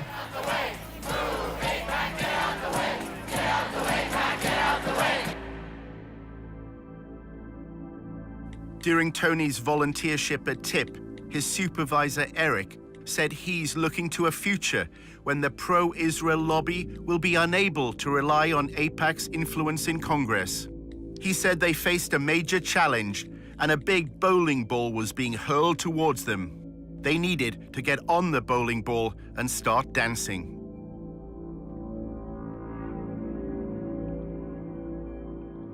You can prove that AIPAC is suffering from some of the trends in public opinion that are affecting the Democratic Party. AIPAC's support. It's slipping very, very quickly among Democrats. They're not going to be able to maintain the bipartisan support. So I always say that the foundation that AIPAC sat on is rotting. And there used to be actually widespread public support for Israel in the United States. And so I don't think that AIPAC is going to remain as influential as it is. I don't think AIPAC's the tip of the spear anymore, which is worrisome because who is?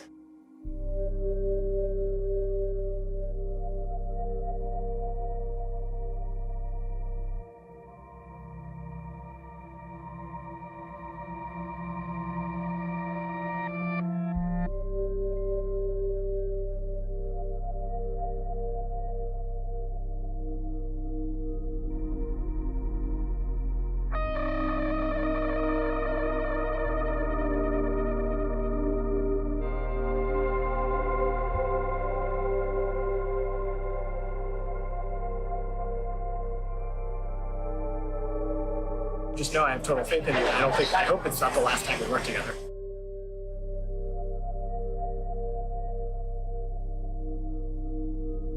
Full disclosure, I would love it if you came to work for me. I need someone who is like a team player, hardworking, excited, passionate, curious, well-rounded, well-spoken, well-written. You're all of those things.